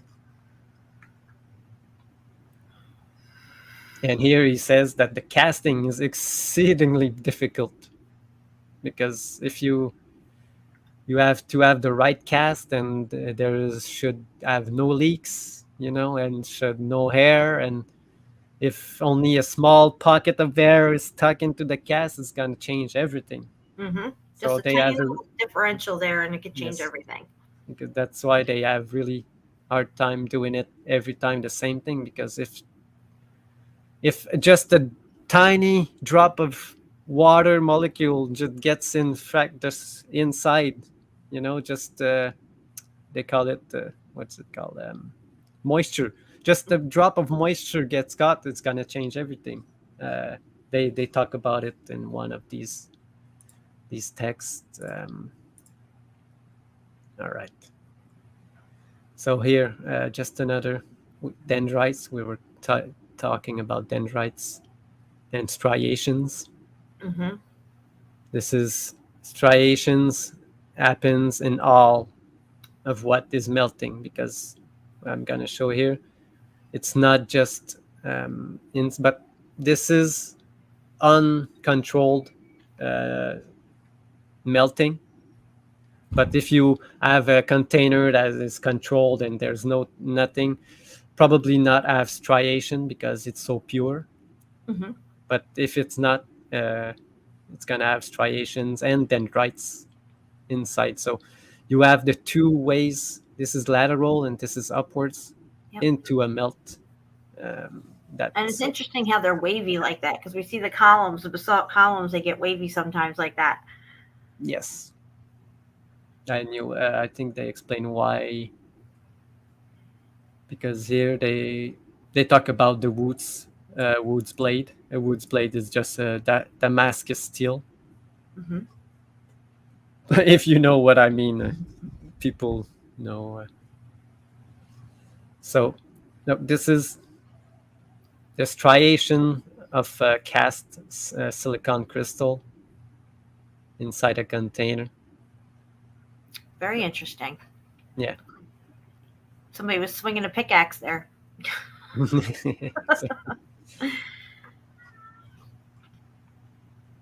So, what is this one?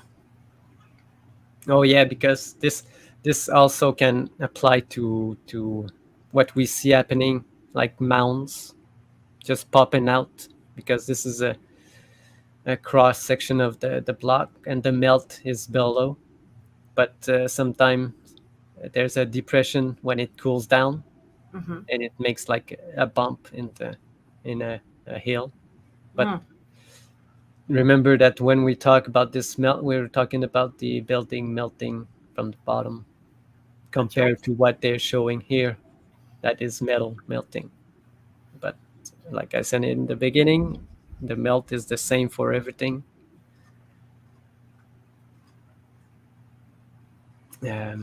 I wanted to show another one. Not this one. Look at Oh, that. these roots pattern that we see happening like almost everywhere. Sometimes I don't know if I have. No, like if you look at like canyons in Utah and stuff like that, they look like that. Yes, Yeah. yes, exact. I think I have like some pictures I can show really fast. Don't know if it's gonna be here.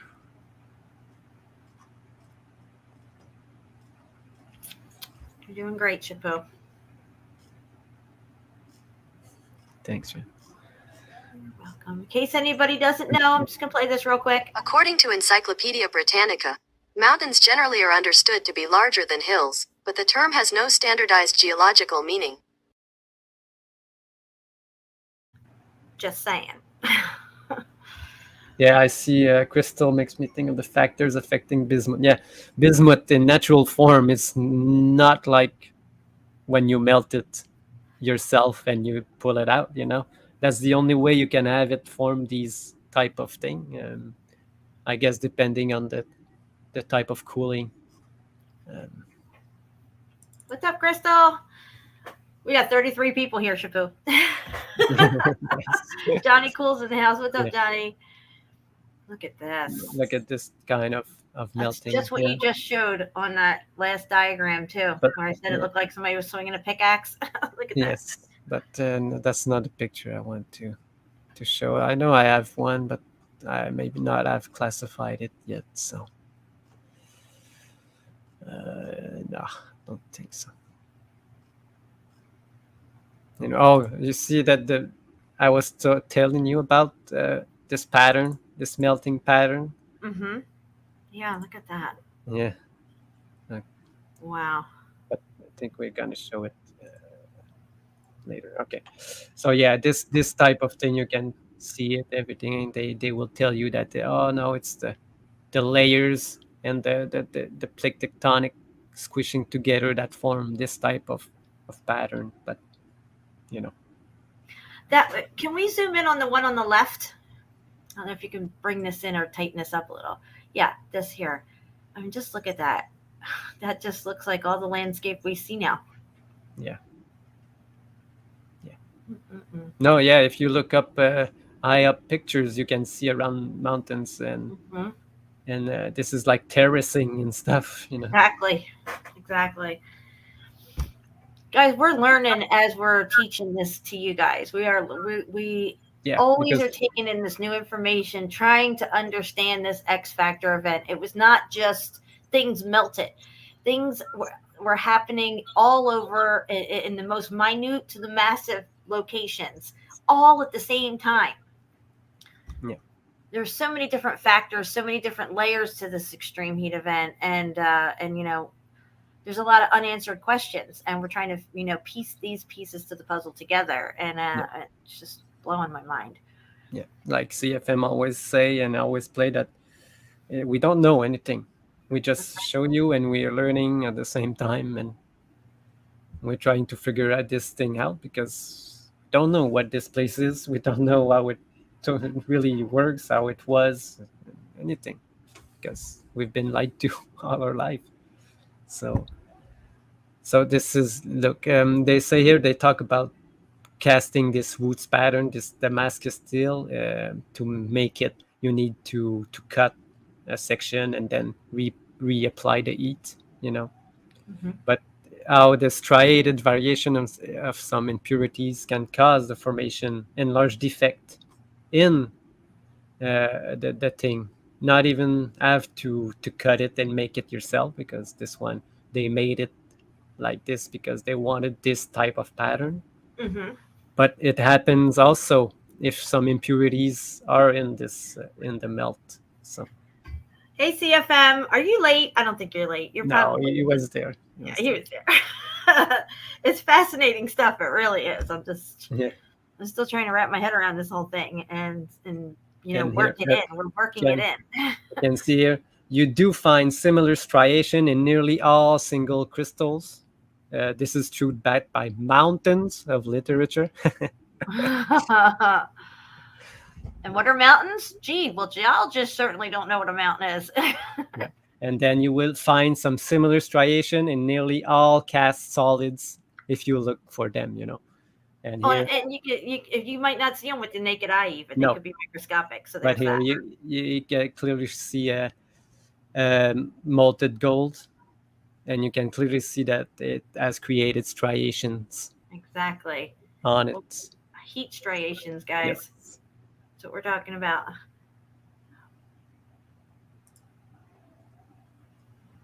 All right. Okay, it's quite simple. Single crystal growth as complex art. Yeah. Because in one of these, he has a machine that he can create some crystalline stuff by heat and pressure in his machines Mm-hmm. in his lab. But he talks about all of steel and other stuff because they're all the same thing. They're all crystalline materials. Johnny, you better be careful. He's driving, trying not to crash, looking at his screen and stuff. You need a cell phone holder that's in front of you, like on your dash, so you don't have to really take your eyes off the road. They have them at truck stops. Look, you might have one. I don't know. Okay, Jen. I didn't read this part here, but we can read it because you wanted to know what striations are. Mm-hmm. Yes. And there you see that the striations arise from the fluctuation of the growth condition, such as change of temperature, cooling rates, pressure, or convection in the solution, or the melt. Or the melt. Now, the reason we were looking up striations was because I think Rose was asking me, well, what is heat striations? This is something I can look up? Like, what are you talking about? We saw them, a couple of years ago. I've been calling them heat striations since day one in my book. But we didn't have the science, if you will, behind us to fully verbalize what it was we were looking at. And I think this really ties it all together. Yeah. So let's read that one more time about the striations. Oh, okay. Now, striations arise from fluctuation of the growth conditions, such as changes of the temperature, cooling rate, pressure, or convections in the solution. That's what is in the solution that they used, or here in this place we will call it water, Mm-hmm. or the melt, or Mm-hmm. in the melt if you want to. And CFM's show tonight is called Into the Melt, which I love. Yeah, nice.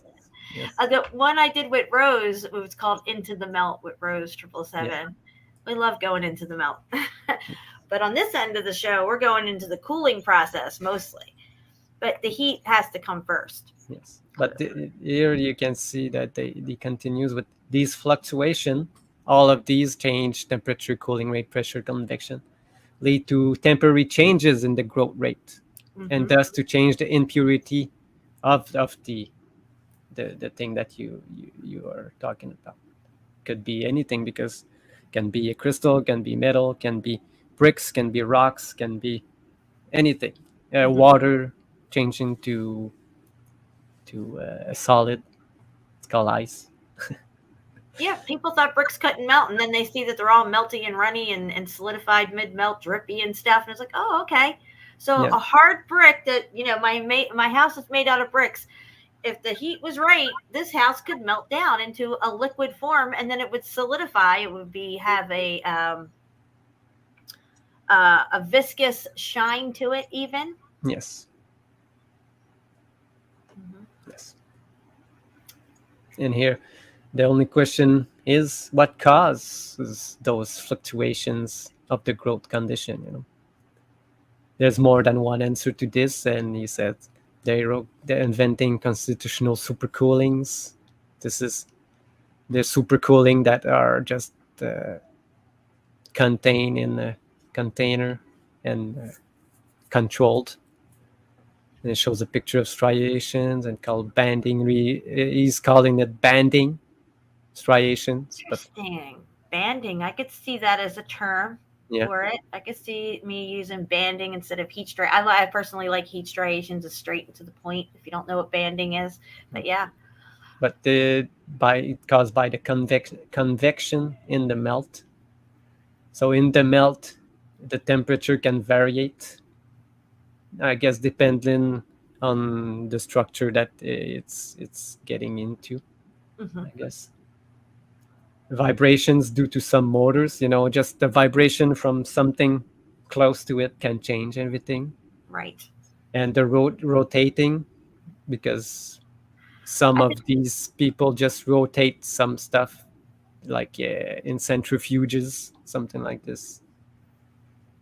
And God knows what other kind of external disturbance can cause these striations. And you know what? It's funny because I was just going to say on the macro level, there was so many different levels, Yes. differentials, and things happening in different locations. Wind, water, all this stuff happening during the event. That this is why we see so many different things across the plane. So many different levels of heat damage. Something's really muffed up. They say it's ancient. It's older. Could it have been from 3 X factors ago or the last X factor? Those are up for debate until we find clear markers that we can define one X factor from the other, which I don't think personally we'll be able to totally figure that one out. I think in certain locations, once we know exactly what we're looking at, we'll be able to tell one event from the other. But in what order it happened and the dates and all that stuff, I don't think we can give that to you anytime soon. Yeah. What did I see? I see like right, that good striation, not quite fit. No, okay. First, the solid liquid interface phases. Solid liquid again means just in between, not a solid, not a liquid, but in between that state. They're always in a chaotic scale. That means they're not like achieve nirvana, and they're always on the move. Like we're talking about the molecular structure inside it. It's not stable. It can change like in any way just by we just read anything. I don't know why, but when you just read that to me, I thought of earthquakes. Yeah, because we don't really know what's going on below us, and if there's heat differentials and hot spots and stuff like that, and things are moving and changing. They try to tell us that magma is on the move and it's moving from chamber to chamber and all this, all this crazy stuff on their volcanism narrative. But what if that's not the case? What if it's this? Yeah, exactly. Because we're talking about a macro level. This is describing micro. If it can happen on a microscopic level, it sure as hell can happen on a macro level. The size doesn't really matter at that point. No, and we read it. The first line that I read, he just stated that it's not about this, or it's about everything. It affects every state. So, fluctuation. In other words, there is no such thing as steady state on small time distance scale. No, not this one.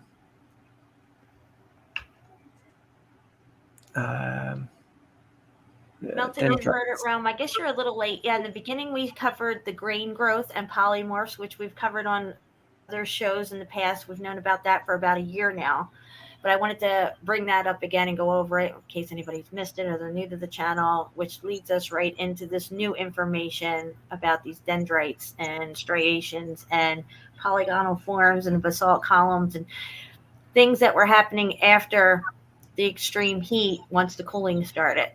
Yeah, we're comparing these dendrites to these basalt columns. That's what we're trying to do here, because they call it the theory of the dendrites, how they are formed after the cooling event. All the dendrite grows a certain length per time unit. They have calculate in their test. But also in the space between the dendrite, solidified at the same speed, same distance behind the dendrite. So it's like just like the basalt columns, it's they all squished together, Yes. growing. Yes. And there's something that I want to. I don't think it's in this one. Taking pattern. In case you didn't, I'm talking patterns formation, self-organization here, just like the walls, Mm-hmm. creating order out of chaos. Again, this is just talking about the large part of theoretical physics that they already did, but they did the melting in real, and they did test in the computer, with the Mhm. data that they gathered afterwards. They just tested on computers. So they made the simulation. Yes. Gotcha. So nevertheless, self-organized pattern formation happened quite a lot in very different systems, and we see it ourselves in these polygonal walls and everything. Yes. Because, the polygonal walls, they look kind of crazy like the ones in Peru and stuff. Yeah. But yet, I guess once it's solidified, it found its nirvana. Yes. You know what I mean? Because they're like, how can you have an 8-sided stone with all these other ones perfectly fitted to it and stuff and all this? It looks crazy to us, but it finds its organized nirvana, I guess, at that point. Yes. Once it's done And growing. yeah, and this quote just resumes it, everything that striations mirroring the liquid-solid interface geometry are expression of rhythmically advancing interface obtained by self-organization, and that's Wow. what we see in the melt. Mm-hmm. That we see these heat striations, and we see them sometimes. They're wavy going up the walls. They're going sideways, kind of diagonal. Sometimes they're going in a semicircle. Yeah. They call them pickaxe marks. Okay, so this one, what was this one?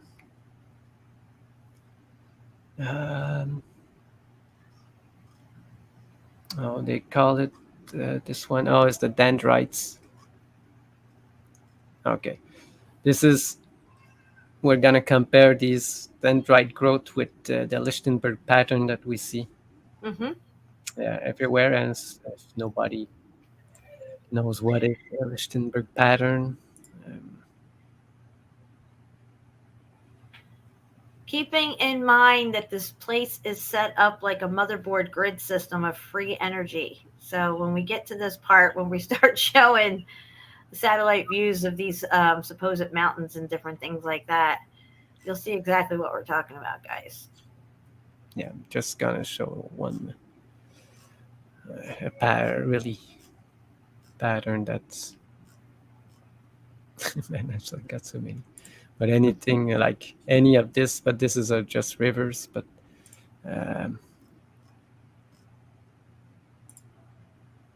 like this, like what do you see here?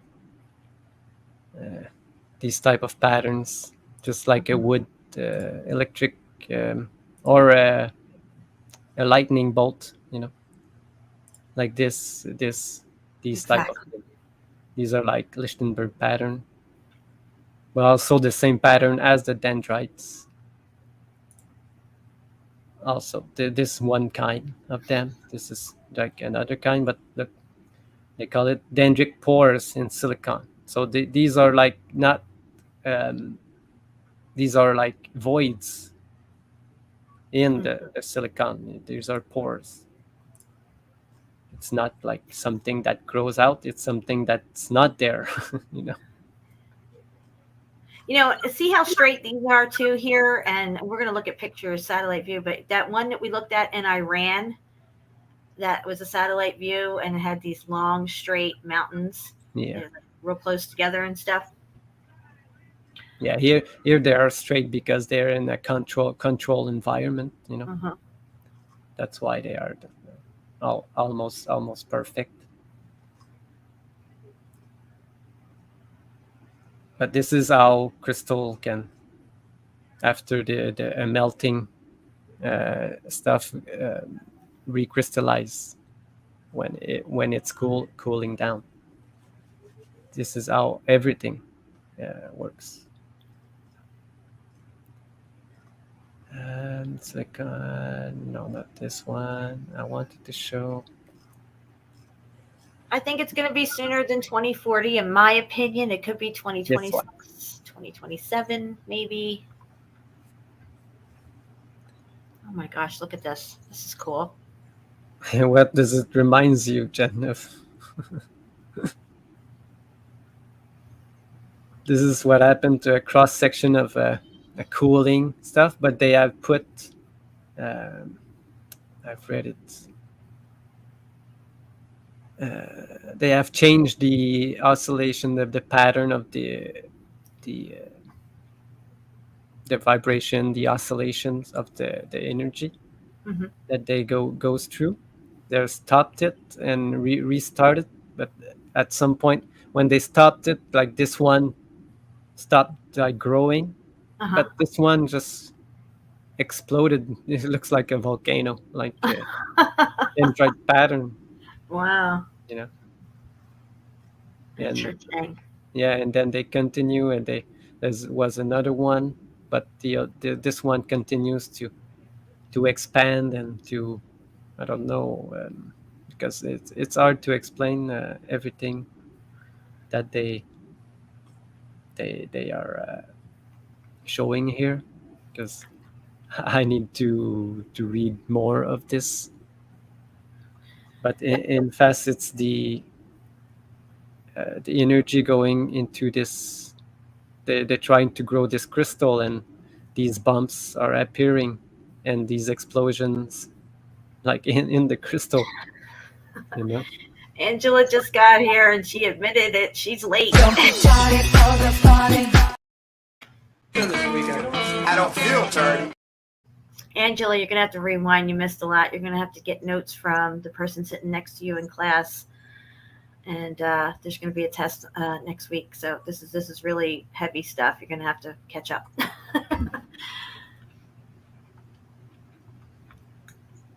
Here they try different modulation of frequencies. You know, in this one, they had a constant current going through Mm-hmm.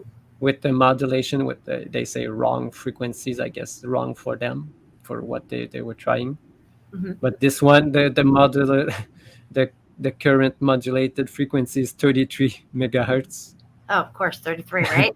But like it creates like a clear straight pattern, exactly the same all the way.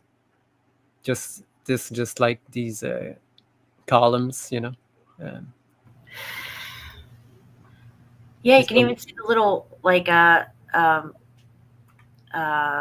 wave pattern in it, like these Yes. stackings, like the columns and Crowley columns and stuff. Yeah. Very But interesting. these are the same thing, but Mhm. different frequencies, different exposure to it. But it creates different kind of a structural. It's not even a structure; it's spores in this, and you see where I get with these dendrites, because I just compared it with these Lichtenberg patterns on the plane. Mhm. Depending on the oscillation is the frequency of the current. Depending on it, you know, it crystallizes differently, and also in what solution it crystallizes in. But in the melt, or in water, or in potash, that is just water with salts, so it's water and melt. You know. Exactly.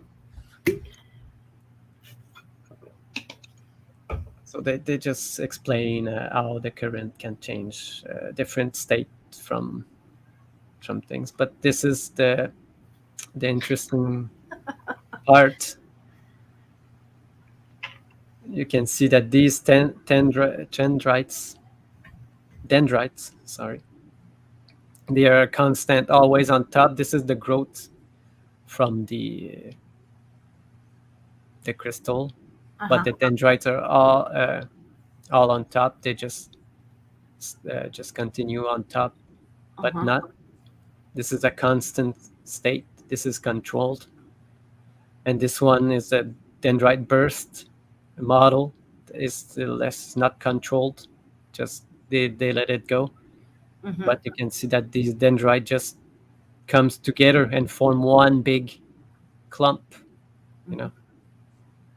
Wow. into it.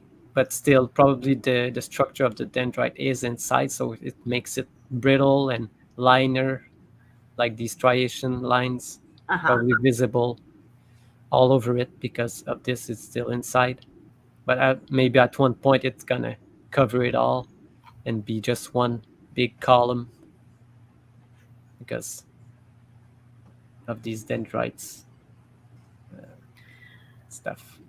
Do you want to take a quick break? We're at 2 hours and 4 minutes. No, I just want to, because we're in the dendrites, I think we're done with the dendrites. I'm just gonna show. Yes, okay. No, Jen, I think we're almost done with Okay, these. no I'll problem. just show what I meant, why these dendrites or something. Dendrite growth, all right. Okay. So these dendrites, like I showed you, grow on any parts, and lithium also. And lithium, now we know that there are batteries. And here, this one, this is a motherboard, and this is 2 chips of the motherboard. And we always talk about these buildings on the motherboard. They're like chips creating different kind of thing, oscillation, vibration, energy. But you can see here the dendrites like growing. Yep. And they're similar, really similar to these Lichtenberg pattern, going everywhere at this place. That's right. And you can see they start from either component and kind of meet up in the middle there. Yes. Yeah. And we're going to see that when we look at the satellite photos of these supposed mountains that were actually buildings that show this effect. And this is like the dendrite, the different type of dendrite growths that can appear on lithium crystals. They can be spheres, like just like I showed you, the basalt can be a sphere, like. Yeah, we see a lot of those spheres around. And it can be like a pillar. A pillar? Just like the basalt column. Yes. It could be close to fibrous, a mix of both, and just interlace together like we see in other places. And this, the facettings, and like you said to me, Jen, just like the crystal growing inside these caves. That massive cave in Mexico that has the huge white pillars of crystal that people walk over and they have to wear special suits and stuff. That's what that picture looks like to me. And I added like a mesa, like a place here. But yeah, what this is just formation of dendrite depending on the orientation of the grain. But here you can see that this dendrite grows all the way, and this is the melting point. Everything that's melted. It's interesting that the dendrites actually have, the little lines in them, just like we see in the basalt columns. Yeah, these are the striation we just Exactly. showed, because they create these type of striation also, lateral ones. But this reminds me of a cavern. When they go into caverns underwater, all these stalactite and stalagmite grows. But in the water, how can they grow in the water? But maybe they were formed by the heat and stuff. Just a thought. And I just want to show one thing. This is just how a lithium battery works, a cathode, anode. And here, this place is made just like a battery. Mm-hmm. You see the ionosphere, ions. Mm-hmm. This is where the where the barrier is of the ionosphere, Yep, just there. And this is, And what were they doing? They were building these buildings all the way up to the heavens, yes, and you can see the Earth is the negative. into the ionosphere. And we're going to explain how this all ties into this. Yes, guys. and this is a battery, a lithium battery. And if you want to know how a battery gets caught on fire with Tesla stuff and thing, because there's too much high energy discharge between the anode and the cathodes, and the dendrites are formed inside this battery. But when the dendrite pierces the separator because of the too much energy, it causes short circuit and burns. But the funny thing, if I put it this way, you see, and we talk about these dendrites thing, could be, Piercing that line in the middle being the ionosphere. yes, this is the ionosphere. And if we build like a building or a mountain or anything that grows past the ionosphere, it creates a short circuit. And, it could probably be the reason why this place has been destroyed. And I was telling Shapu about the Tower of Babel, what it says in the Bible, that, this thing was built to the heavens. And, God said, look what they're doing down there. We need to stop this. Yes, they want to go meet God, so they built it the highest they could be, but maybe they built it too high, and it caused the short circuit to all of this. So it's just a thought that I had when I saw this, and it really gets into this. And this is just another type of dendrite growth. You can see how it grows. Like, it's this one. You can see that the cooling stopped here and started back because it started to grow. But this is a smooth surface, and this is the irregular type of thing. But you can see that even this type of irregular pattern looks like things that you could actually see here on Earth. I think I even got a picture somewhere. Yeah, like this. Like this, look. Look at that. Wow. Just melted stuff right there.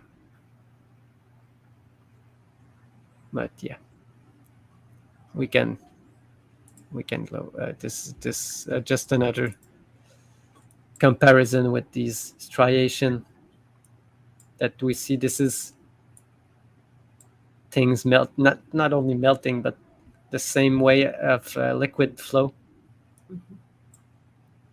It starts with these striations, and then the more there is, the more it looks like a flow and melts. And it looks a lot like what we see in that fort with the melted brick. Yeah, this type of formation, you can see it everywhere. Even in the canyon. We didn't show it, but we will. Yeah, look at all of this, and I'll show you afterwards. So, okay, Jen. It's really good. How long do you want it to go? Oh, just a little break. Okay. Let me see here. Regroup for a minute. Yeah. Put a little song on. Let me see what I Yes. got here. All right, guys, we'll be back in 3 minutes and 15 seconds.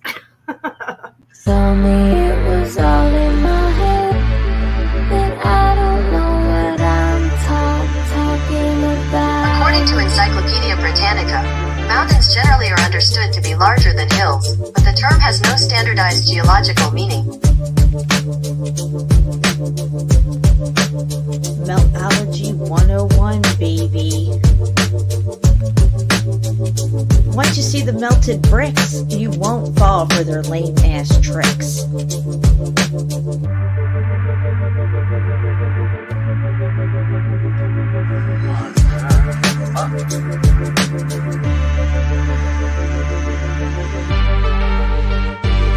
Geologist, you're fired.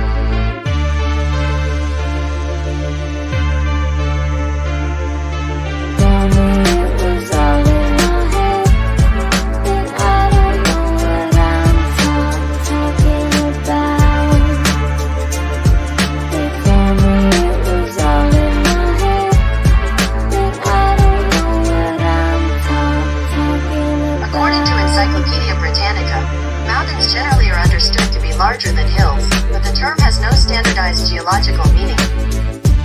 Boom, baby!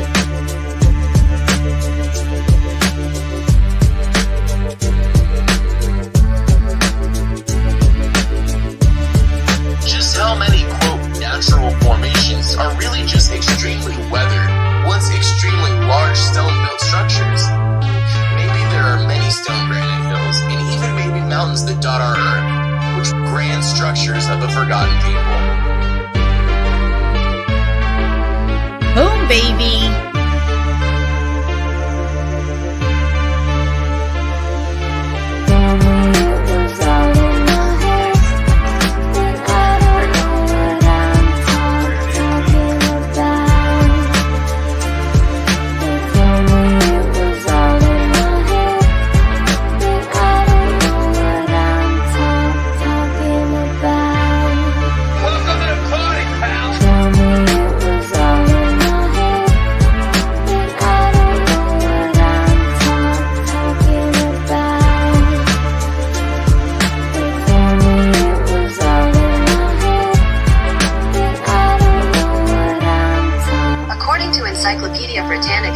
Mountains generally are understood to be larger than hills, but the term has no standardized geological meaning.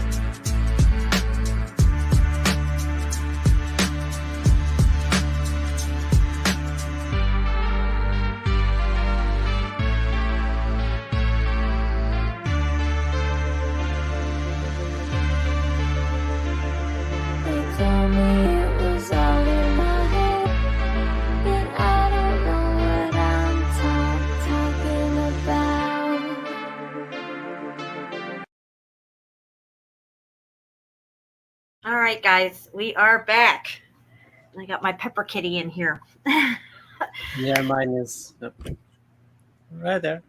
Yeah, I haven't really heard her much during the show today. She must be She's on just her. looking now. She's a good cat. See, because we usually don't live stream in the middle of the afternoon, and this is siesta time for my cats. Pepper just woke up, and the other ones are still sleeping, so that's probably why she's so quiet. I don't know. She's just looking at me right now. I don't know what she. We spoke to. Oh. That's funny. Okay. All right, so now we're going to get into some folders of photos. I think I got about 20 minutes before my husband calls me to come pick him up for work. So let's look at some landscape stuff and melted buildings.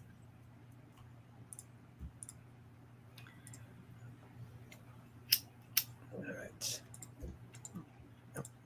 Okay. I was just talking about this pattern that I showed, like the melting from the flow. It starts like, and the more it goes, the more it gets scattered and chaotic. Just like this, or like this. But I'm not. Oh yeah, you wanted to, or like this, Mm-hmm. Yeah, that's crazy looking. Or this. Or what do we see in Petra? Melted steps, nothing to see here. Or just like this. It's free flowing, because it's flowing so much that it creates pockets of air between the flows, and that's why it's like this. To me, that's what I see. That's all. Some other people can see other stuff. It's okay, as long as you don't buy the narrative that they give you, you know. Exactly. All right, so we're gonna look at. You wanted to look at these high up pictures. Yes, because this is where the money's at right here. These are the money shots. Oh, did I pass my folder? No. All right. Shapu's got a lot of folders. Yeah, a lot of stuff. Okay, so these are satellite images. Satellite images. Yeah, they all taken from a high up plane. There's no satellites, or if they are on the balloons, like you just said. So as you can see here with these mountain ranges around this circle here, you could see that these must have been massively high buildings and that they pierced the ionosphere possibly and melted down out and away from each other, causing this, what is this called again, this effect? Dendrites effect? Oh, yeah, the Lichtenberg dendritic. Dendritic effect. Yeah, I have better pictures of this type of thing. We're going to go to the mountain. I have so much stuff that I have to look for. But the juice will start after this. After the war, yeah. Okay. Yeah, these type of things. All right, guys. So this is what we're looking at here. Now, this is on a macro level, not micro. Yeah. So we weren't kidding when we said these had to have been massive buildings. Yeah, because this one, it's the same thing. This is this thing here. Exactly, and you can see how it's coming from a central point outward. Yeah, always. Always from the highest point toward these plains, because geologists will try to tell you it's because of the erosion from the rain, but I don't really buy the totality of it. Yes, it could erode, but not when it was there, It's only eroding the rest, the loose materials. Wow, that is crazy looking. You can see all these Lichtenberg pattern or dendrite growth from the melt, because then these dendrite growth don't grow unless something has melted and then cool down. Like every crystal that exists had to be melted before it has been created. Wow. Not just have a crystal just like this, it needs to come from somewhere. And what we are entertaining, the theories that we are entertaining here, is that they come from buildings. That's right. This place was maybe all built before anybody was here, and then we left off with everything. We have all the possibilities. We can create many stuff, and we made stuff maybe too high to like it said, to get close to God, and we destroyed ourselves.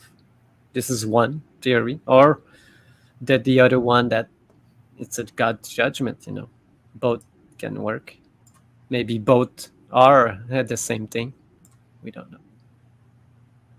Yep, we can only go by what's left over here, guys, and we're trying to figure it out. Yeah. This is why we see this type of crazy melted out stuff here that we can't even really make sense of. Yeah. And all of these, what we know as rocks and stuff, come from the melt. That created the structures. Melting created everything that we know today: sand, rocks, crystals, salt. And I still going by my theory that all the precious stones that we know came from probably the leftover bodies of the population, like crushed, compressed, and just like they make diamonds today, like false diamonds, and you can, Right. but false diamond, they're almost exactly the same as the real ones. So Wow. yeah. This is just so compelling. Yeah, if you look at all of this now, it's really hard to make, but from eye up, you can, but if you get close, like in the microscope, you can more see the details, and you can see that probably these are like rock everywhere and remains, and that's the This one thing. here, I love this one. Yeah, because you can clearly see that something was really big here at one point that just melted away. And all of these, when I was talking about, I didn't show it. I didn't have the picture I was looking for. That these dendrite thing, they are on a 3-dimensional level. Not only lateral and upwards, but everywhere at the same time. When they grow. Because we in the pictures that we show, you only see like a 2D model. The Y and Z, or the, I don't know what else, lateral and upwards. I don't know. And below. Or horizontal and vertical, but there's another dimension that is the other one to make it the 3D. So it grows in all direction at once.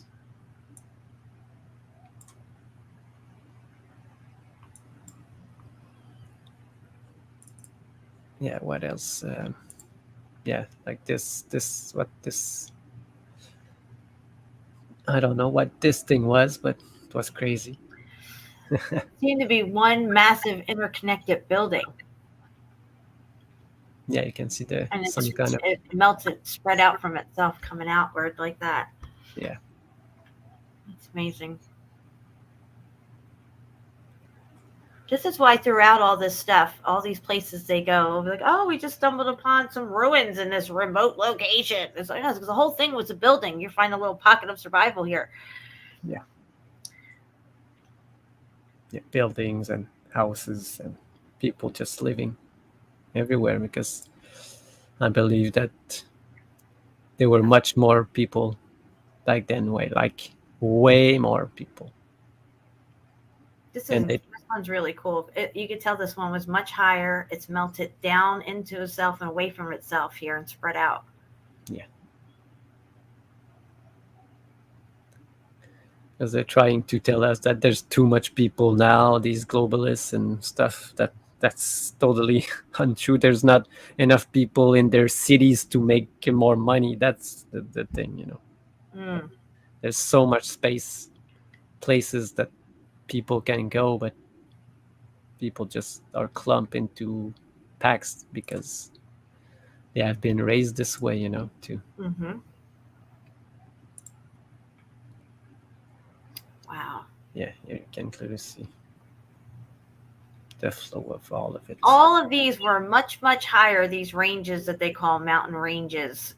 These much, much higher. Look up into the sky here where this cloud bank is, this line of delineation at the top here between the blue sky way above at the very top and below this line.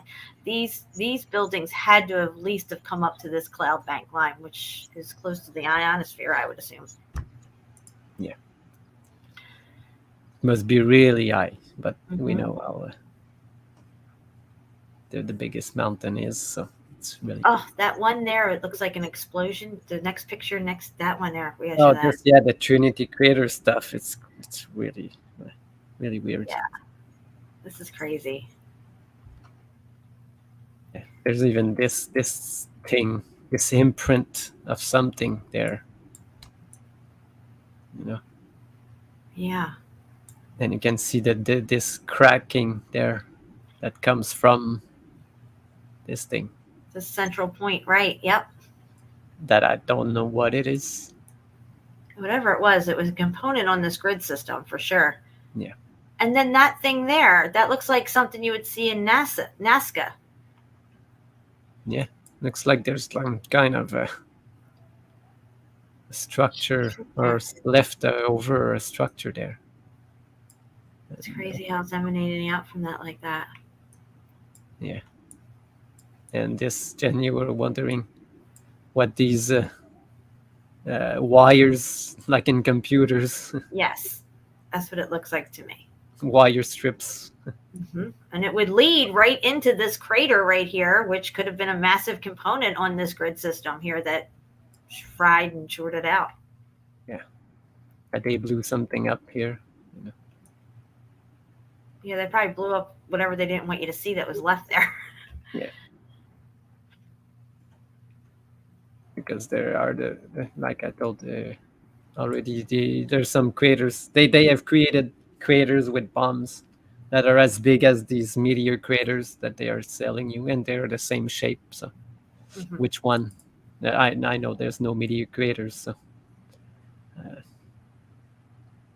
maybe they're all bomb tests at some sort. Yeah, these ones. You can clearly see all the Lichtenberg patterns here. Right. Everywhere. I'm going to look something up while you're doing this. Yes, go ahead, Jim.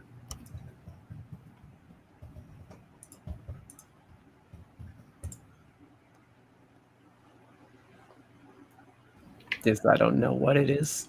These are like it's this one here. Okay, I'm gonna screen share real quick because that one that we looked at, that it had the crazy parallel lines leading into that blast zone there.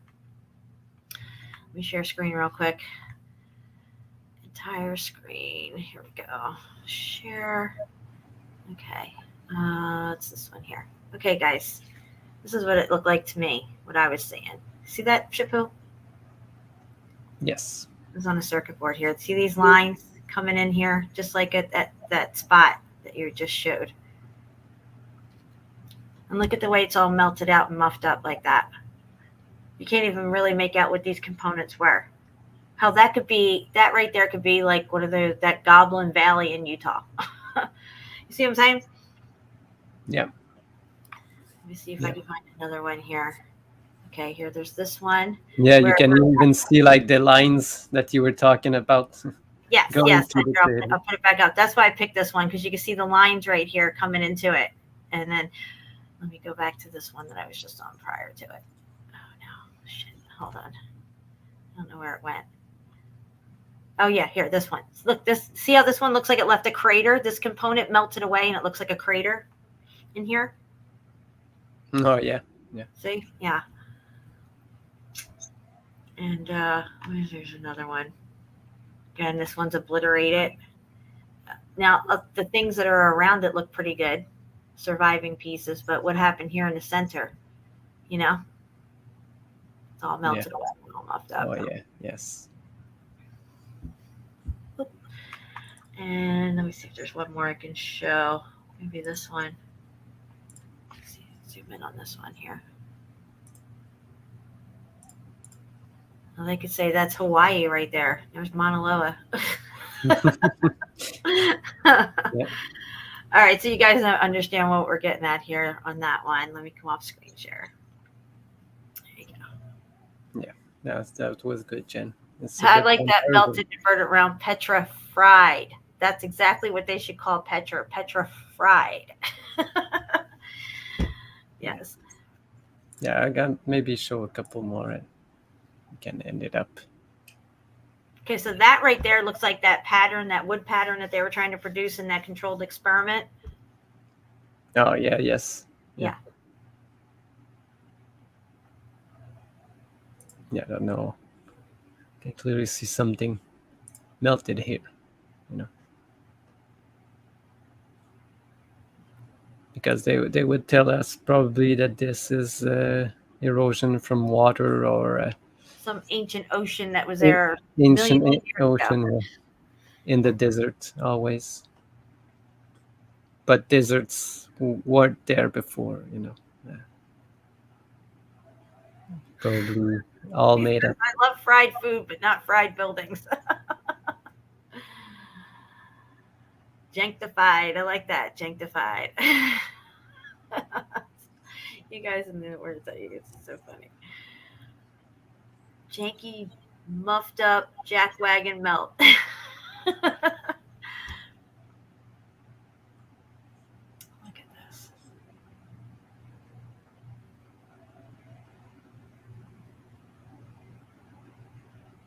We got 29 people here. Welcome, everybody. Anybody's coming in late, you're going to have to rewind. There's going to be a test. Yeah. Again, here, even on this picture, you can see that this must have been one long building. The melt came from the top down, also underneath, but the way it branched out in the melt, it's coming down, flowing on either side, where you're just left with this faint top part that looks like almost a straight wall here. Yeah. Oh, that one below the one you're just about to click is crazy. Click the one below that one, Chapeau. Yeah, that one there. Look at that, guys. Just look at it. Wow.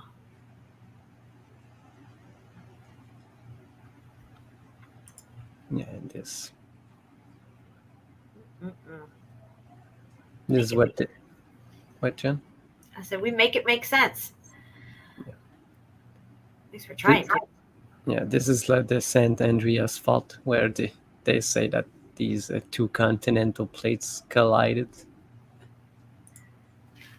This is how they explain this stuff.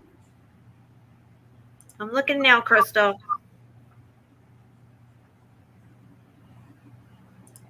Okay. You can see these Lichtenberg or Dendrites indentation.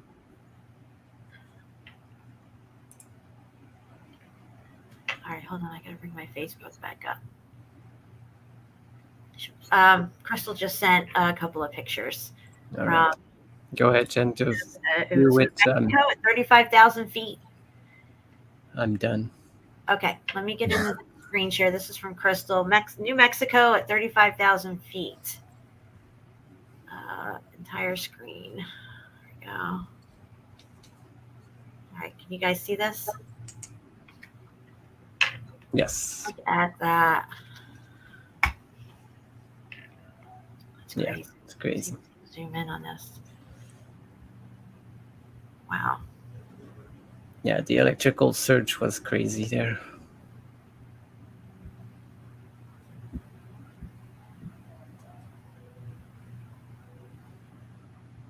And look at it over here on this side too. Coming up through here. Wow. All right, got one more picture that goes with this. I'm gonna go this way. Yep, this one here. Look at this. It only went so far. Yes. That's crazy.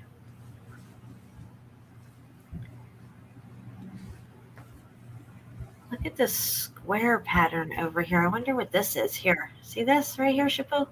I don't know what that is. Yeah, I don't know what it is. Very strange. It's big, whatever it is. It's huge. That's what she said, right? Oh my goodness. Oh my gosh. Just wow. Johnny Cool says janky electro melt. I like that one too. That's a good one. Some janky electro melt. All right, let me see here. All right, so I think we at least scratched the surface on this this new idea of oh, there's my husband. Hang on a second, guys. All right. No, go ahead. Yeah. No, we just scratched the surface because I had like more stuff, but We're gonna have to definitely cover this again, the rest of it on another show, like recap and then continue on. But I do have to get out of here and go pick him up and do dinner, and then we're gonna be on at least it'll be 8 p.m. Central Time on CFM's channel. Just depends on where you are in the country, but it's 8 p.m. Central. Yeah, for me it's 9. So right. Thank you guys. We love you, and I appreciate all your help, Shapu, with trying to figure this out and put it all together. We can go over more tonight on my show. Yes, absolutely. Absolutely. I just, I felt like there was so much to present that we needed to get some of this out on a separate show, but I would love to go over more of this. We're going to have an exciting night tonight over there on CFM's show, Into the Melt, with Jen and Shapu. All right, guys, I'm going to play a little video on the way out here. I love you. I love you, Shapu. I love everybody out there in the audience. And thank you, guys. Say. Thank you, Jen. Thanks, everyone. And we'll see you tonight. That's right. Let it not be said that we've stood by and did nothing. We're trying to figure this shit the fuck out. We might not have it all right, but I think we are definitely on the right track, at least. Being able to verbalize this in some type of legitimate scientific mannerisms, if you will. Yeah, those comparisons to what we see on the macro and the micro. It's and like it was explained, it's all the same aspects. So, all right, guys, we are out of here. Love you.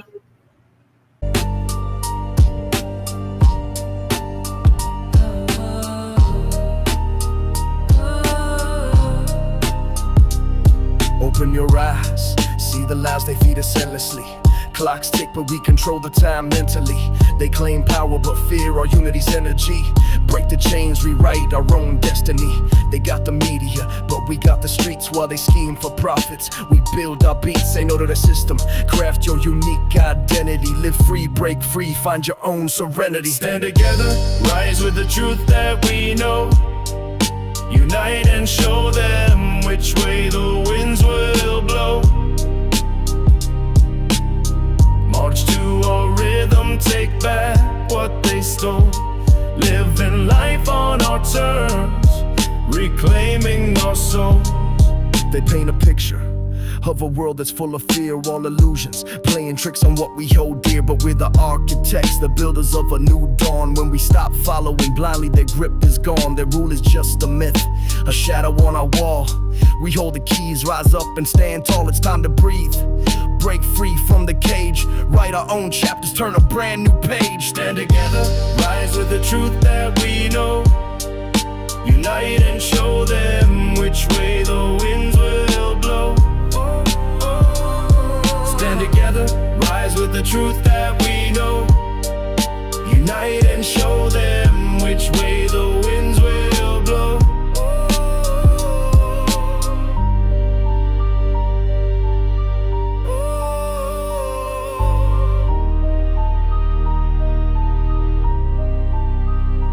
Recognize your strength, hit your very own crown. Their lies unravel when we got the truth we found. Don't let their voices whisper fear upon your dreams. March on with love, paint the world in your own clean. See they're shaking when we rise with heart and soul. Together we conquer, make their stories old. We got the vision, no need for their chains.